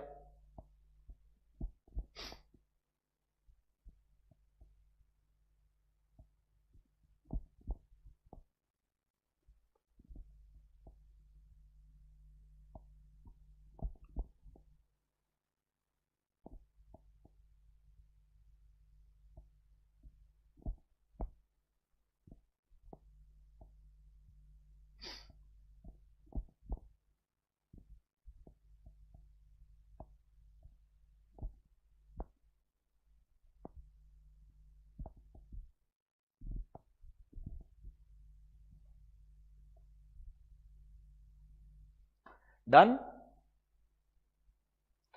Let's go to number 2, process risk. अब देखो ये process का मतलब है business process. If you ask me process here means business process. देखो हम ईआरपी क्यों ही लगा रहे हैं, मतलब नॉन इंटीग्रेटेड से इंटीग्रेटेड पे क्यों जा रहे हैं, क्योंकि हम चाहते हैं सारे बिजनेस प्रोसेसेस ना इंटीग्रेट हो जाए, ताकि इससे हमारा ओवरऑल ऑपरेटिंग एफिशिएंसी इनहैंस होगा, कॉस्ट रिड्यूस होगा सिग्निफिकेंटली, प्रॉफिटेबिलिटी मार्जिन बढ़ेगा। तो कहना इसे जो मेन रीजन है ईआरपी को इंप्लीमेंट करने का वो है to improve, streamline and make sure all business processes are working more efficiently and productively. यही आप अचीव करना चाहते हो। अब सबसे बड़ा प्रॉब्लम क्या मैं आपको बोलता हूं, जब भी आप एक ईआरपी इंप्लीमेंट करोगे तो ऑन पेपर थियोरेटिकली हम परचेस प्रोसेस ना अब ईआरपी जैसा बोलते हैं वैसा फॉलो करेंगे, बट जो हमारे डे टू डे एक्टिविटीज है, let's say for example quotation analysis, अब जब आप नॉन इंटीग्रेटेड सिस्टम फॉलो करते थे तब यार एम्प्लॉइज ना अपने हिसाब से काम करते थे, यार परचेस डिपार्टमेंट अपने हिसाब से काम करता था। तो आज भी ना डे टू डे ऑपरेशंस में इनिशियल लेवल पे प्रॉब्लम्स आने वाले हैं, दैट प्रोजेक्ट मैनेजमेंट जो है, प्रोग्राम मैनेजमेंट जो है वो आसानी से नहीं होगा। मतलब वो आप चाहोगे ईआरपी में सारा डिटेल डालना, आपने सुना होगा जब भी कोई नया सिस्टम आता ना, इवन अब मैं आपको कमेंट नहीं करना चाहता, मतलब it will be little wrong, but चलो थोड़ा एग्जांपल देता हूं। एसएसपी पोर्टल जो अपना आईसीआई का है, अभी भी मुझे लगता है when it comes to their certain employees, I believe there is some questioning that we used to do something in this way, why do we have to do it the other way around? So this kind of conflict always exist at the ground level. वो ground level conflict ना initial stages में रहता ही है, वो कहलाता है programme management. मतलब sir हो सकता है there is a information gap और conflict between day to day programme management activities and, मतलब जो लोग जिस तरीके से काम करते हैं एंड जिस तरीके से ईआरपी उनसे काम करवाना चाहता है, वो शायद इतना आसान नहीं रहेगा। ये शायद अभी भी कन्वेंशनल या एकदम बेसिक तरीके से काम करता होगा, प्रॉब्लम आ सकती है। इस ब्रिज को, प्रॉब्लम को, इस गैप को ब्रिज करना पड़ेगा धीरे धीरे आपको। ओवरऑल धीरे धीरे होगा with better employees, with better supervision by supervisor. And sir सबसे इंपॉर्टेंट चीज ईआरपी में ना, आप चाहते हो एग्जिस्टिंग प्रोसेस को भूल करके बिजनेस प्रोसेस रीइंजीनियर, बीपीआर लगाना। आपको मैंने पढ़ाया है एसएम के अंदर, ये सिग्निफिकेंट चेंजेस होते हैं। और जब भी आप बीपीआर लगाते हो ना, रीइंजीनियरिंग जब आप करते हो ना, you are not looking for minor changes, you are looking for significant improvement in the business processes. And इसके लिए आपको एग्जिस्टिंग स्ट्रक्चर्स, एग्जिस्टिंग लोगों के माइंडसेट, एग्जिस्टिंग स्किल, सब कुछ आपको ड्रॉप करके नए तरीके से शुरुआत करना पड़ता है। तो कुछ प्रोसेसेस और कुछ लोग जो उस प्रोसेस में है वो बहुत तकलीफ में आने वाले हैं, वो एक प्रॉब्लम क्रिएट करके देगा। तो यस, प्रोसेस रिस्क इन्होंने बहुत अच्छे से एक्सप्लेन नहीं किया है, बट दो ही चीज लिखी है कि जो छोटे लेवल पे प्रोग्राम मैनेजमेंट वाला पार्ट है वो शायद मुश्किल हो जाएगा, बिकॉज जो ईआरपी चाहता है और जो तरीके से काम फॉलो होता है वहां पर एक इंफॉर्मेशन गैप या कम्युनिकेशन गैप हो सकता है। ये प्रोसेस रिस्क है। I don't think it's that important, but आप चाहो तो एटलीस्ट इतना पॉइंट, ये जो पार्ट है ये लिख करके एग्जाम्पल दे सकते हो। There can be information gap, सिर्फ एक वर्ड लिख दो, information gap in program management activities, information gap between program management activities and ERP, this can be one point. Now let's go to technology risk. ये important है। अब देखो क्या बोलते हैं, जब भी आप एक नया ईआरएम लगा रहे हो तो आप obviously best possible technology use करना ट्राई करोगे। सेम वही रिस्क है, याद है टेक्नोलॉजी वाली रिस्क जो मैंने पढ़ाई थी चैप्टर नंबर 1 के अंदर, ऑलमोस्ट सेम पॉइंट आने वाले हैं यहाँ पे। अब देखो जब भी नया ईआरपी लगा रहे हो सकता है नए ईआरपी में बहुत सारे फीचर्स हैं, पर यार वो बहुत सारे फीचर्स तुम्हारी कंपनी के लिए रिलेवेंट है। So when you try to implement everything, you might realize that out of 10 4 things are irrelevant for your business completely. So you might just copy paste them, but when people are actually using it, they'll realize कि तो हमारे लिए काम का ही नहीं है, और ये existing situation को mess up कर सकता है। तो sir software functionalities, there can be more than required functionalities, तो आपको स्ट्रीमलाइन करना बहुत जरूरी है। देखो ERP systems may offer huge variety of features and functions, however all organizations may not require all those features. So implementing all at the same time will not be good for the company, it will create disastrous impact on the organization. तो एक technology point of view से बात कर रहा है, शायद बहुत सारे फीचर्स भी अच्छी चीज नहीं रहेंगे, एक रिस्क रहेगा। दूसरा obsolescence, this is a very very common risk when it comes to technology, कि जो आप टेक्नोलॉजी अडॉप्ट कर रहे हो सर हर दिन बदलते रहती है, शायद वो ऑब्सोलीट हो जाएगी। तो आपको बहुत सोच समझ करके अच्छे से चॉइस करना पड़ेगा which ERP, which let's say cloud computing अगर आप यूज करना तो कि कौन सा वाला, SaaS के थ्रू यूज कर रहे हो, PaaS के थ्रू, IaaS के थ्रू, किस तरीके से यूज कर रहे हो आपको पता होना चाहिए। नेक्स्ट, हर ईआरपी के अंदर रेगुलरली एनहेंसमेंट या अपग्रेड्स आते रहेंगे। आपका iOS बदलते रहता है, आपका एंड्रॉइड में अपग्रेड आता रहता है, वो अपग्रेड रेलेवेंट टाइप पे इंस्टॉल होने चाहिए, ठीक तरीके से होने चाहिए। अगर अपग्रेड्स इंस्टॉल नहीं किए तो बग्स आने शुरू हो जाएंगे। Next, application portfolio management. हाँ, जो आपकी ईआरपी का एप्लीकेशन है वो सिर्फ ऐसा नहीं है कि एक ही प्रॉब्लम या एक ही बिजनेस के लिए। If your organization into multiple businesses, वो आइडली सबके लिए अप्लाई होना चाहिए। It should apply to the entire portfolio, तभी फायदा होगा। वरना क्या होगा, बाकी सबके लिए वापस आप नया नया ईआरपी ढूंढते रहोगे तो वो इंटीग्रेशन नहीं हो पाएगा। तो sir, these process should focus on selection of new business applications also, ताकि पूरे पोर्टफोलियो को एक आसानी से आप इंप्लीमेंट कर पाओ। ये एक थोड़ी रिस्क है, तो हो सकता है ये ईआरपी एग्जिस्टिंग बिजनेस पोर्टफोलियोज के लिए काम करेंगे, शायद नए वाले पोर्टफोलियोज के लिए काम नहीं कर पाएंगे या नए बिजनेस के लिए काम नहीं कर पाएंगे। This is one of the important risk. I would से सॉफ्टवेयर फंक्शनैलिटी, टेक्नोलॉजी ऑब्सोलेसेंस, ये दो ही आसान है आपके लिए। और तीसरा वाला अपग्रेड लिखना तो भी आप लिख सकते हो, ये भी बहुत इजी है कंपैरेटिवली। तो टेक्नोलॉजी रिस्क में प्रॉब्लम नहीं आएगा। पीपल रिस्क फिर भी इंपॉर्टेंट था, प्रोसेस रिस्क टाइम पास था, टेक्नोलॉजी रिस्क फिर भी इंपॉर्टेंट है क्योंकि अलग से क्वेश्चन बन सकता है। And then comes your other implementation issues. अगर 6 मार्क के लिए क्वेश्चन आया तो आपको अदर इंप्लीमेंटेशन इश्यूज लिखने पड़ेंगे, और बिल्कुल सिंपल है, लॉजिकल भी है। देखो, सबसे पहला, lengthy implementation time. It can take more than a year. It can take 1 to 4 years also. And because of this, हो सकता है आपका ओवरऑल टर्नओवर सिग्निफिकेंटली बढ़ते जाएगा, इतना लेंथी टाइम पीरियड हो जाएगा that people are very excited at the start, पर धीरे धीरे वो एंथुजियाज्म, वो एक्साइटमेंट खत्म होते जाएगा। तो वो आपको मेंटेन करने के लिए बहुत इंपॉर्टेंट रहेगा कि आप you keep everyone alive, keep everyone part of the overall process. This is one of the biggest risk. Next, insufficient funding. क्योंकि ओरिजिनली जब आप प्रोजेक्ट प्लान करते हो ना, तो आप ऑन पेपर सोचते हो, अरे भाई क्या है, टेक्नोलॉजी के लिए इतना पैसा लगेगा, मेंटेनेंस के लिए इतना पैसा लगेगा, थर्ड पार्टी कंसल्टेंट का इतना पैसा लगेगा। आप इन जनरल सोचते हो ऑन पेपर, पर जब आप एक्चुअली इंप्लीमेंटेशन करने के लिए जाते हो, मे भी पता चलेगा जो अपना ओरिजिनल फंडिंग प्लान किया था वो बहुत इनसफिशिएंट है। This happens in bloody 8 projects out of 10। It's very very common. This is the biggest problem. Next, data safety. बहुत जनरल पॉइंट बोला है। Since is a central database, तो कैन आई से पूरा डेटा सेफ्टी अपने आप में एक बहुत बड़ा इशू बन जाएगा। Since there is only one set of data, if data is lost, whole business can be stand still, but you can have a backup.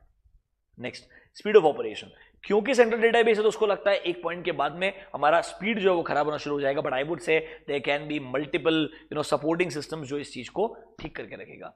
System failure, क्योंकि there is a central database, एक बार एक system fail हो गया तो पूरा system खत्म हो जाएगा। That means the entire organization will come to stand still, but I believe ये प्रॉब्लम आ सकती है। तो आप एक काम करो ना, you can have stand by systems जो आपके लिए काम कर सकते हैं। डेटा एक्सेस, सबसे important, role based access control. क्योंकि सारा डेटा सेंट्रली स्टोर्ड है, हो सकता है अनऑथराइज इंसान को डेटा का एक्सेस मिल सकता है, इसलिए आपको बहुत केयरफुली सही डेटा का एक्सेस सही इंसान को देना चाहिए। तो एक देखो वर्ड है क्या, need to know, need to do basis, मतलब it's a definition of role based access control. एक इंसान के रोल के हिसाब से ही उसको एक्सेस मिलना चाहिए। पोस्ट इंप्लीमेंटेशन, एक छोटा सा पॉइंट है, देखो, लाइफ लॉन्ग कमिटमेंट। ऑब्वियसली एक नया ERP is not a short term commitment, it's going to be really long term impact. नए मॉड्यूल्स, नए टेक्नोलॉजी, नए वर्जन्स को इंस्टॉल करते रहना पड़ेगा। It's going to require a strong level commitment from top level management, employees, consultant, third party expert, all of them need to believe in this, तब जाके वो इंप्लीमेंटेशन हो पाएगा, वरना वो इश्यूज रहने ही वाले। तो बेसिकली इश्यूज क्या क्या है, पीपल बेस्ड इश्यूज, दूसरा टेक्नोलॉजी बेस्ड इश्यूज, तीसरा बिजनेस प्रोसेस बेस्ड इश्यूज, फिर हमने पढ़ा other implementation issues and post implementation issues. According to me other वाले में कम से कम आपको 3 पॉइंट आने चाहिए। इनसफिशिएंट फंडिंग आसान है, डेटा सेफ्टी बहुत आसान है, लेंदी इंप्लीमेंटेशन टाइम बहुत इजी है, आप कोई भी 3 लिख सकते हो, ठीक है।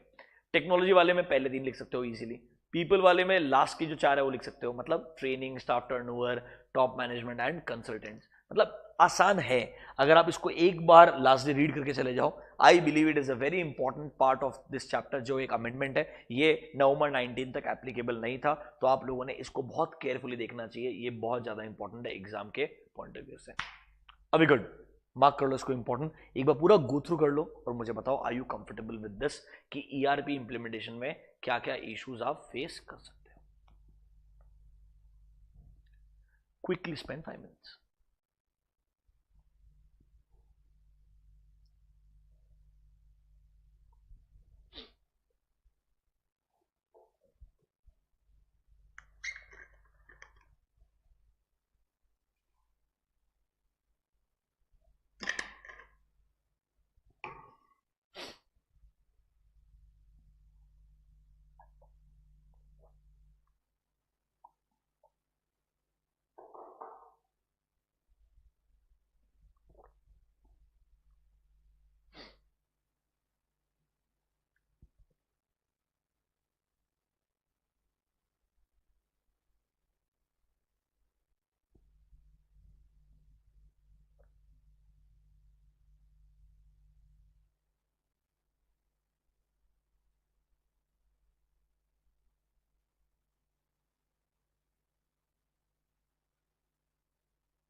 डन,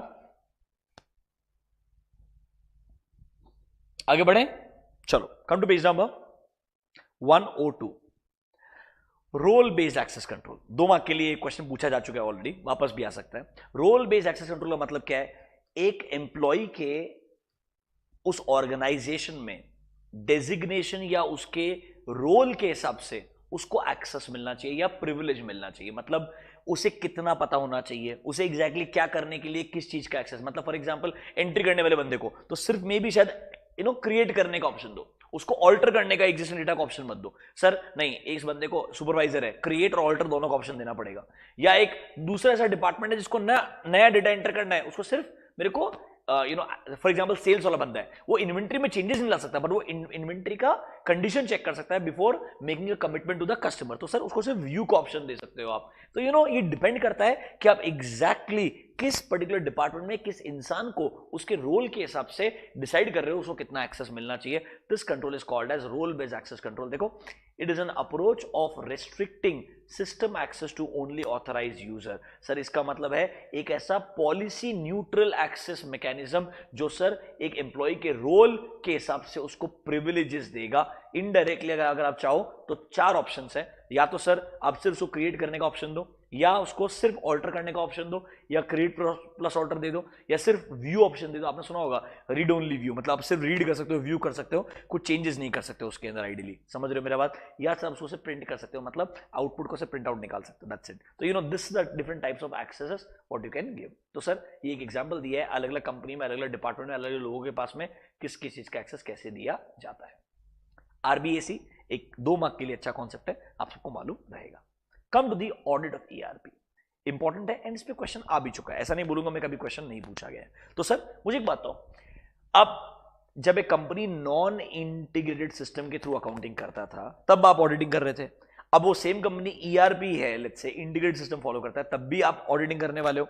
तो कैन आई से जो आपका ऑडिटिंग के ऑब्जेक्टिव्स हैं वो तो बदलने नहीं वाले। You have to express your opinion on the financial statements, your auditing objectives will not change, but yes your maybe approach, your certain procedures, your extent of checking that can vary significantly. So see, the fundamental objective of audit do not change in case of ERP environment, but हाँ आपको overall शायद आपका काम करने का तरीका, आपका techniques, आप कितना एक्सटेंट ऑफ चेकिंग करोगे वो बदल सकता है। अब देखो मैंने आपको ये चीज ना चैप्टर 1 में छोड़ दिया था, पर आपको मैंने बताया नहीं था शायद कि सर जो आपके कंट्रोल्स थे, आपने क्या पढ़े थे? Manual control, automated control, semi automated control, वो तो थे ही। आईटी कंट्रोल्स अगर आप मुझे पूछोगे तो इन्होंने 2 कैटेगरीज बना के दी है, ठीक है? वैसे 3 हो सकती है, बट 2 ब्रॉडर कैटेगरीज होती है। तो आईटी कंट्रोल्स अगर आप मुझे पूछोगे 2 ब्रॉडर कैटेगरी में डिवाइड कर सकते हो। चैप्टर 3 में आने वाला ही, फिर भी बोलता हूं एक तो मैं।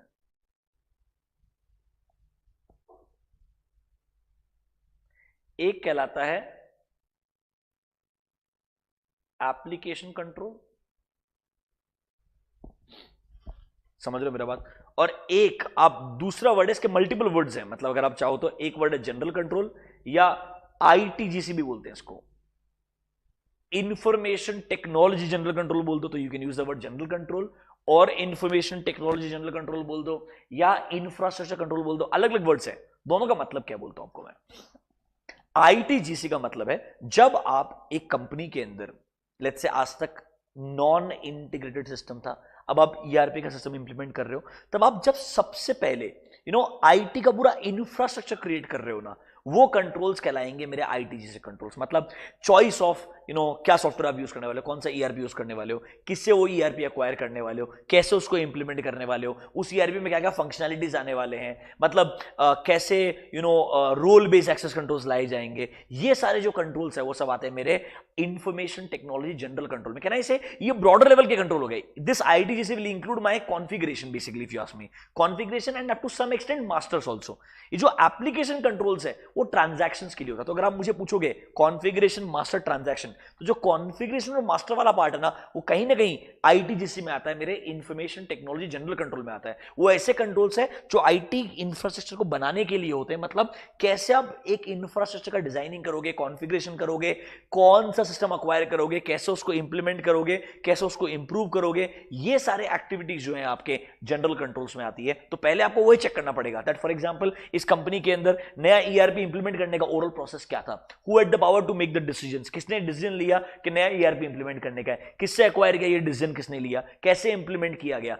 फिर जब आपने ईआरपी लगा दिया है, अब आप जब ट्रांजैक्शंस को उसमें पोस्ट करो, मतलब परचेज ट्रांजैक्शन, सेल ट्रांजैक्शन, ये कहलाते हैं एप्लीकेशन कंट्रोल। मतलब application control is more transaction oriented, कि ये ट्रांजैक्शंस ढंग से रिकॉर्ड हुए हैं या नहीं हुए, ये चेक करना होता है। देखो general controls includes information technology management control, दूसरा वर्ड है ये, ठीक है। इसमें क्या क्या आएगा, आप कैसे इंफॉर्मेशन टेक्नोलॉजी को ओवरसाइट करने वाले हो, कैसे उसका इंफ्रास्ट्रक्चर डिजाइन करने वाले हो, कैसे सिक्योरिटी मैनेज करने वाले हो, मतलब फिजिकल एक्सेस कंट्रोल कैसे लगाने वाले हो, सॉफ्टवेयर किससे एक्वायर करने वाले हो, कैसे उसको मॉनिटर करने वाले हो, कैसे उसको इंप्रूव करने वाले हो, और कैसे उसको डेवलप और मेंटेन करने वाले हो। ये सब कुछ जो है ये mainframe of the client to the desktop, मतलब ये पूरे एनवायरनमेंट को बिलोंग करता है। मतलब पूरा आप आईटी एनवायरनमेंट कैसे बनाने वाले हो, वो सारे कंट्रोल्स कहलाते हैं information technology general control, ITGC. मतलब अगर आप मुझे पूछोगे ना, general control is nothing but they are not specific to any business process, they are specific to the entire business. मतलब पूरे बिजनेस के लिए जो आप जनरल कंट्रोल्स लगाते हो ना, वो कहलाते हैं information technology general control. This is more regarding how do you plan to configure or design your entire IT infrastructure in the organization. All those controls will be covered under ITGC. इसमें पता है important क्या है, decisions कौन ले रहा है, क्या ऑथराइज इंसान डिसीजन ले रहा है, क्या ऑथराइज इंसान इंश्योर कर रहा है कि ये डिसीजन ढंग से लिए जा रहे हैं। एंड सर जब आप ये ट्रांजैक्शन को रिकॉर्ड करने वाले हो ना, तब आप आओगे एप्लीकेशन कंट्रोल पे। They pertain to scope of individual business processes, मतलब परचेज सेल्स, एक एक इंडिविजुअल प्रोसेस के लिए। देखो क्या इंडिविजुअल एप्लीकेशंस जो हैं वो ढंग से ऑपरेट हो रहे हैं क्या, ताकि आपको जो डेटा मिल रहा है ना, वो डेटा कहां से आ रहा है, सिस्टम से आ रहा है। तो पहले सिस्टम जब लगाया उसके कंट्रोल कहलाएंगे आईटीजीसी। जब उस सिस्टम में डेटा को एंटर करके जो आउटपुट रिसीव किया उसको चेक करने के लिए कहलाता है एप्लीकेशन कंट्रोल। यही सेम चीज आपके चैप्टर नंबर 1 के अंदर भी थी। कम टू चैप्टर नंबर 1 फटाफट से, chapter 1 part B IT controls पे आ जाओ। पेज नंबर देखो, applying IT controls, page number 26 पे आओ। देखो a common classification of IT controls is number 1 general IT control GIT, और दूसरा एप्लीकेशन कंट्रोल। ठीक है, एक आईटी डिपेंडेंट कंट्रोल भी रहता है, वो मैं आपको पढ़ाऊंगा अलग से, बट अभी के लिए दो important word, general IT control and application control. अब देखो general IT controls are macro in nature and उनका इंपैक्ट ना पूरे आपके कंपनी का आईटी एनवायरनमेंट पे आएगा, जबकि एप्लीकेशन कंट्रोल ना एक स्पेसिफिक प्रोसेस के लिए होता है। तो देखो एप्लीकेशन कंट्रोल की एग्जांपल देखो, पहले एप्लीकेशन कंट्रोल्स बेसिकली चेक करते हैं क्या जो आपने एक एप्लीकेशन को लेट्स से परचेस प्रोसेस के लिए जो ईआरपी लगाया है, सेल्स के लिए जो लगाया है, क्या वो प्रिवेंट डिटेक्ट कर पाएगा एरर्स को। देखो for example in case of banking day to day transactions के लिए हमारे एप्लीकेशन कंट्रोल्स होते हैं, क्या विड्रॉल्स एक लिमिट के बियॉन्ड अलाउड नहीं है, डेटा जब आप एंटर कर रहे हो फॉर एग्जांपल सिर्फ न्यूमेरिकल डेटा ही अलाउड है, या जैसे पासवर्ड आप डालते हो तो पासवर्ड के अंदर अल्फा न्यूमेरिक ही आना चाहिए, वो सब एप्लीकेशन कंट्रोल्स है, एक इंडिविजुअल एक्टिविटी के लिए है। देखो या आपके सेपरेशन ऑफ बिजनेस फंक्शंस, मतलब ट्रांजैक्शन को इनिशिएट कौन करेगा, ऑथराइज कौन करेगा, ये एक इंडिविजुअल एक्टिविटी के लिए, ये पूरे आईटी इंफ्रास्ट्रक्चर के लिए नहीं है। बट सिक्योरिटी का पॉलिसी क्या रहेगा, फिजिकल एक्सेस कंट्रोल्स कैसे रहने वाले हैं, कौन सा ईआरपी यूज करेंगे, किससे ईआरपी एक्वायर करेंगे, कैसे इंप्लीमेंट, ये सब डिसीजन ना ये पूरे जनरल आईटी कंट्रोल्स के हैं। ये जो एक्सेप्शंस को रिपोर्ट करने वाला काम हो गया, टोटलिंग करने वाला काम हो गया, ट्रांजैक्शंस के लिए कौन लॉक कर रहा है, किसने एंट्री किया किसने नहीं किया, ये सारे जो बेसिक एप्लीकेशन कंट्रोल्स है। So application controls are more transaction oriented and general IT controls are more configuration and master oriented. Do you understand the difference? Do you understand the difference? Now come to general IT control. देखो नाम क्या क्या है, पहला हमारा information का overall security policy कैसा रहेगा, ठीक है, कैसे आईटी फंक्शंस को सेग्रीगेट किया जाता है, सेग्रीगेशन ऑफ ड्यूटी कैसे बनाया जाएगा, कैसे हम सिस्टम को अक्वायर करेंगे एंड इंप्लीमेंट करेंगे, ये सब आगे चैप्टर 3 पे आने वाला है। कैसे चेंज मैनेजमेंट होगा, मतलब जो बदलाव लेके आना है सिस्टम के अंदर वो कौन ऑथराइज करेगा, कौन आरबीएससी को भी इंप्लीमेंट करने में बदलाव लेके आ सकता है, बैकअप रिकवरी कैसे होगा, अगर प्रॉब्लम हो तो बिजनेस कंटिन्यूटी प्लान कैसे बनाया जाएगा, इंसिडेंट रिपोर्टिंग कैसे कैसे होने वाला है, यूजर ट्रेनिंग एंड क्वालिफिकेशन कैसे, मतलब जो ब्रॉडर लेवल पे आईटी के इंफ्रास्ट्रक्चर रिलेटेड जो कंट्रोल्स है ना वो कहलाते हैं आईटी जैसे कंट्रोल्स। एंड सिर्फ एक बिजनेस प्रोसेस से connected entry of a data in a particular application that is called as application control. तो तो इवन ऑडिट ऑफ ईआरपी जब आप करोगे तो आपको पहले जनरल आईटी कंट्रोल चेक करने पड़ेंगे, फिर एप्लीकेशन आईटी कंट्रोल चेक, फिर एप्लीकेशन कंट्रोल चेक करने पड़ेंगे. तो कहना इसे objective of audit in ERP will remain same. Yes, your approach will be little different. यहां पर आपको पहले general IT control and application control को चेक करना पड़ेगा. ये सेम चीज तुमको मैंने ऑडिट में भी पढ़ा है. Audit in an automated environment के अंदर सेम चीज पढ़ाई है तुमको मैंने.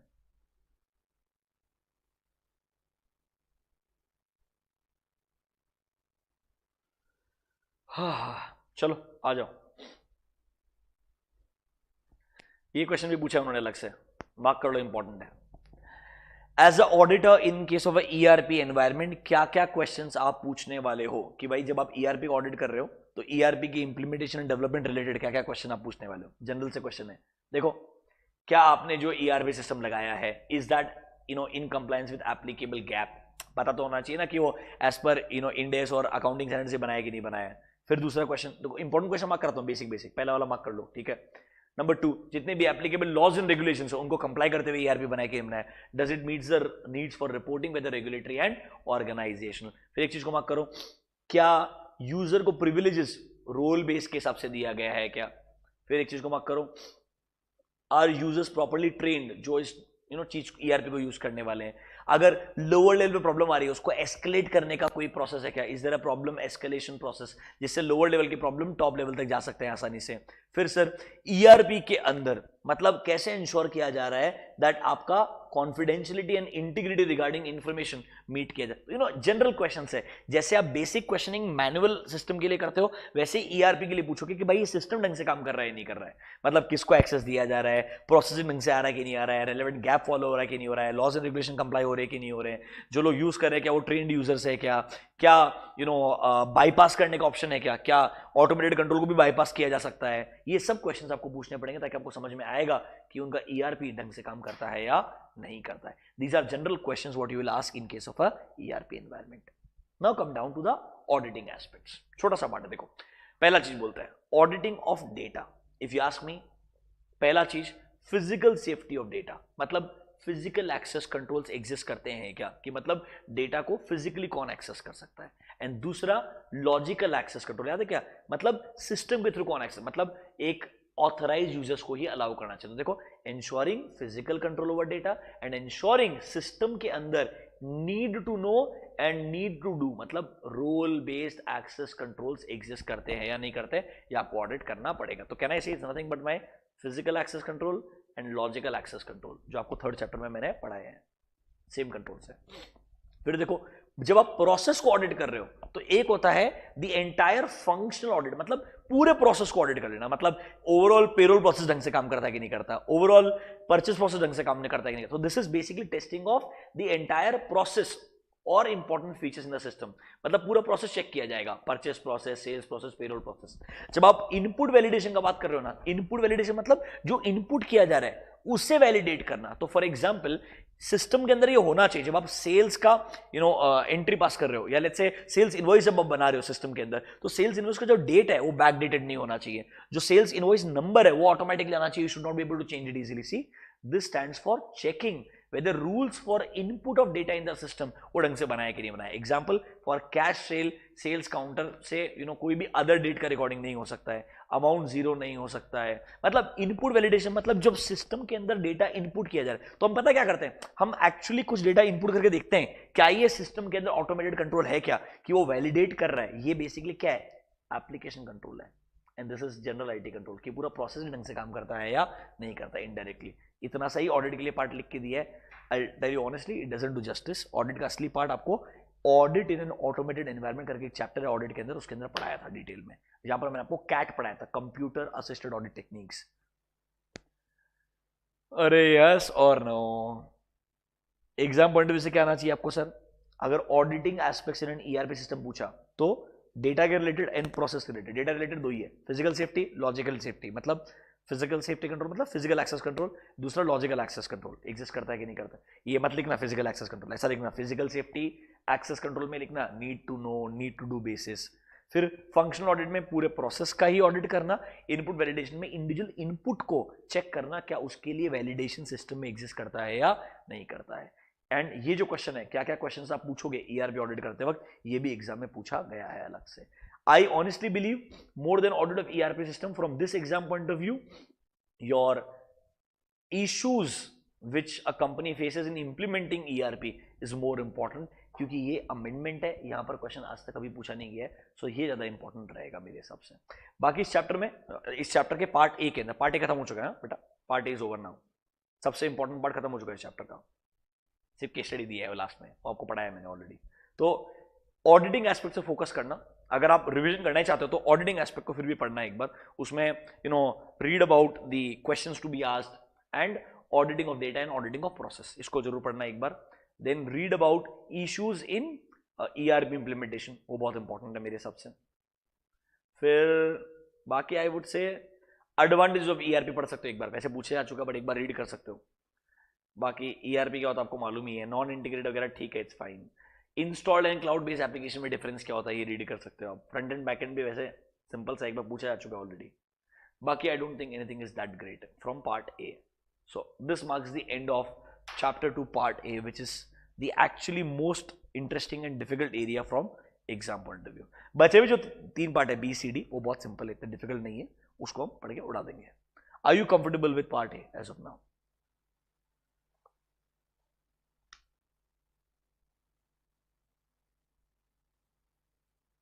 Sure. अब हम काम करने वाले हैं वापस से. See I don't want to spoil my throat, क्योंकि हम बिना माइक के बात कर रहे हैं टेक्निकली, तो will take a break for half an hour. 4 o'clock we start again, and I think एक 1.5 आवर लगेगा, and we can finish off the chapter number 2. चलेगा?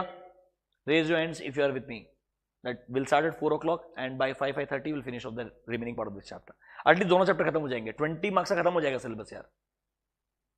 ठीक है? So will resume at 4 o'clock. Thank you.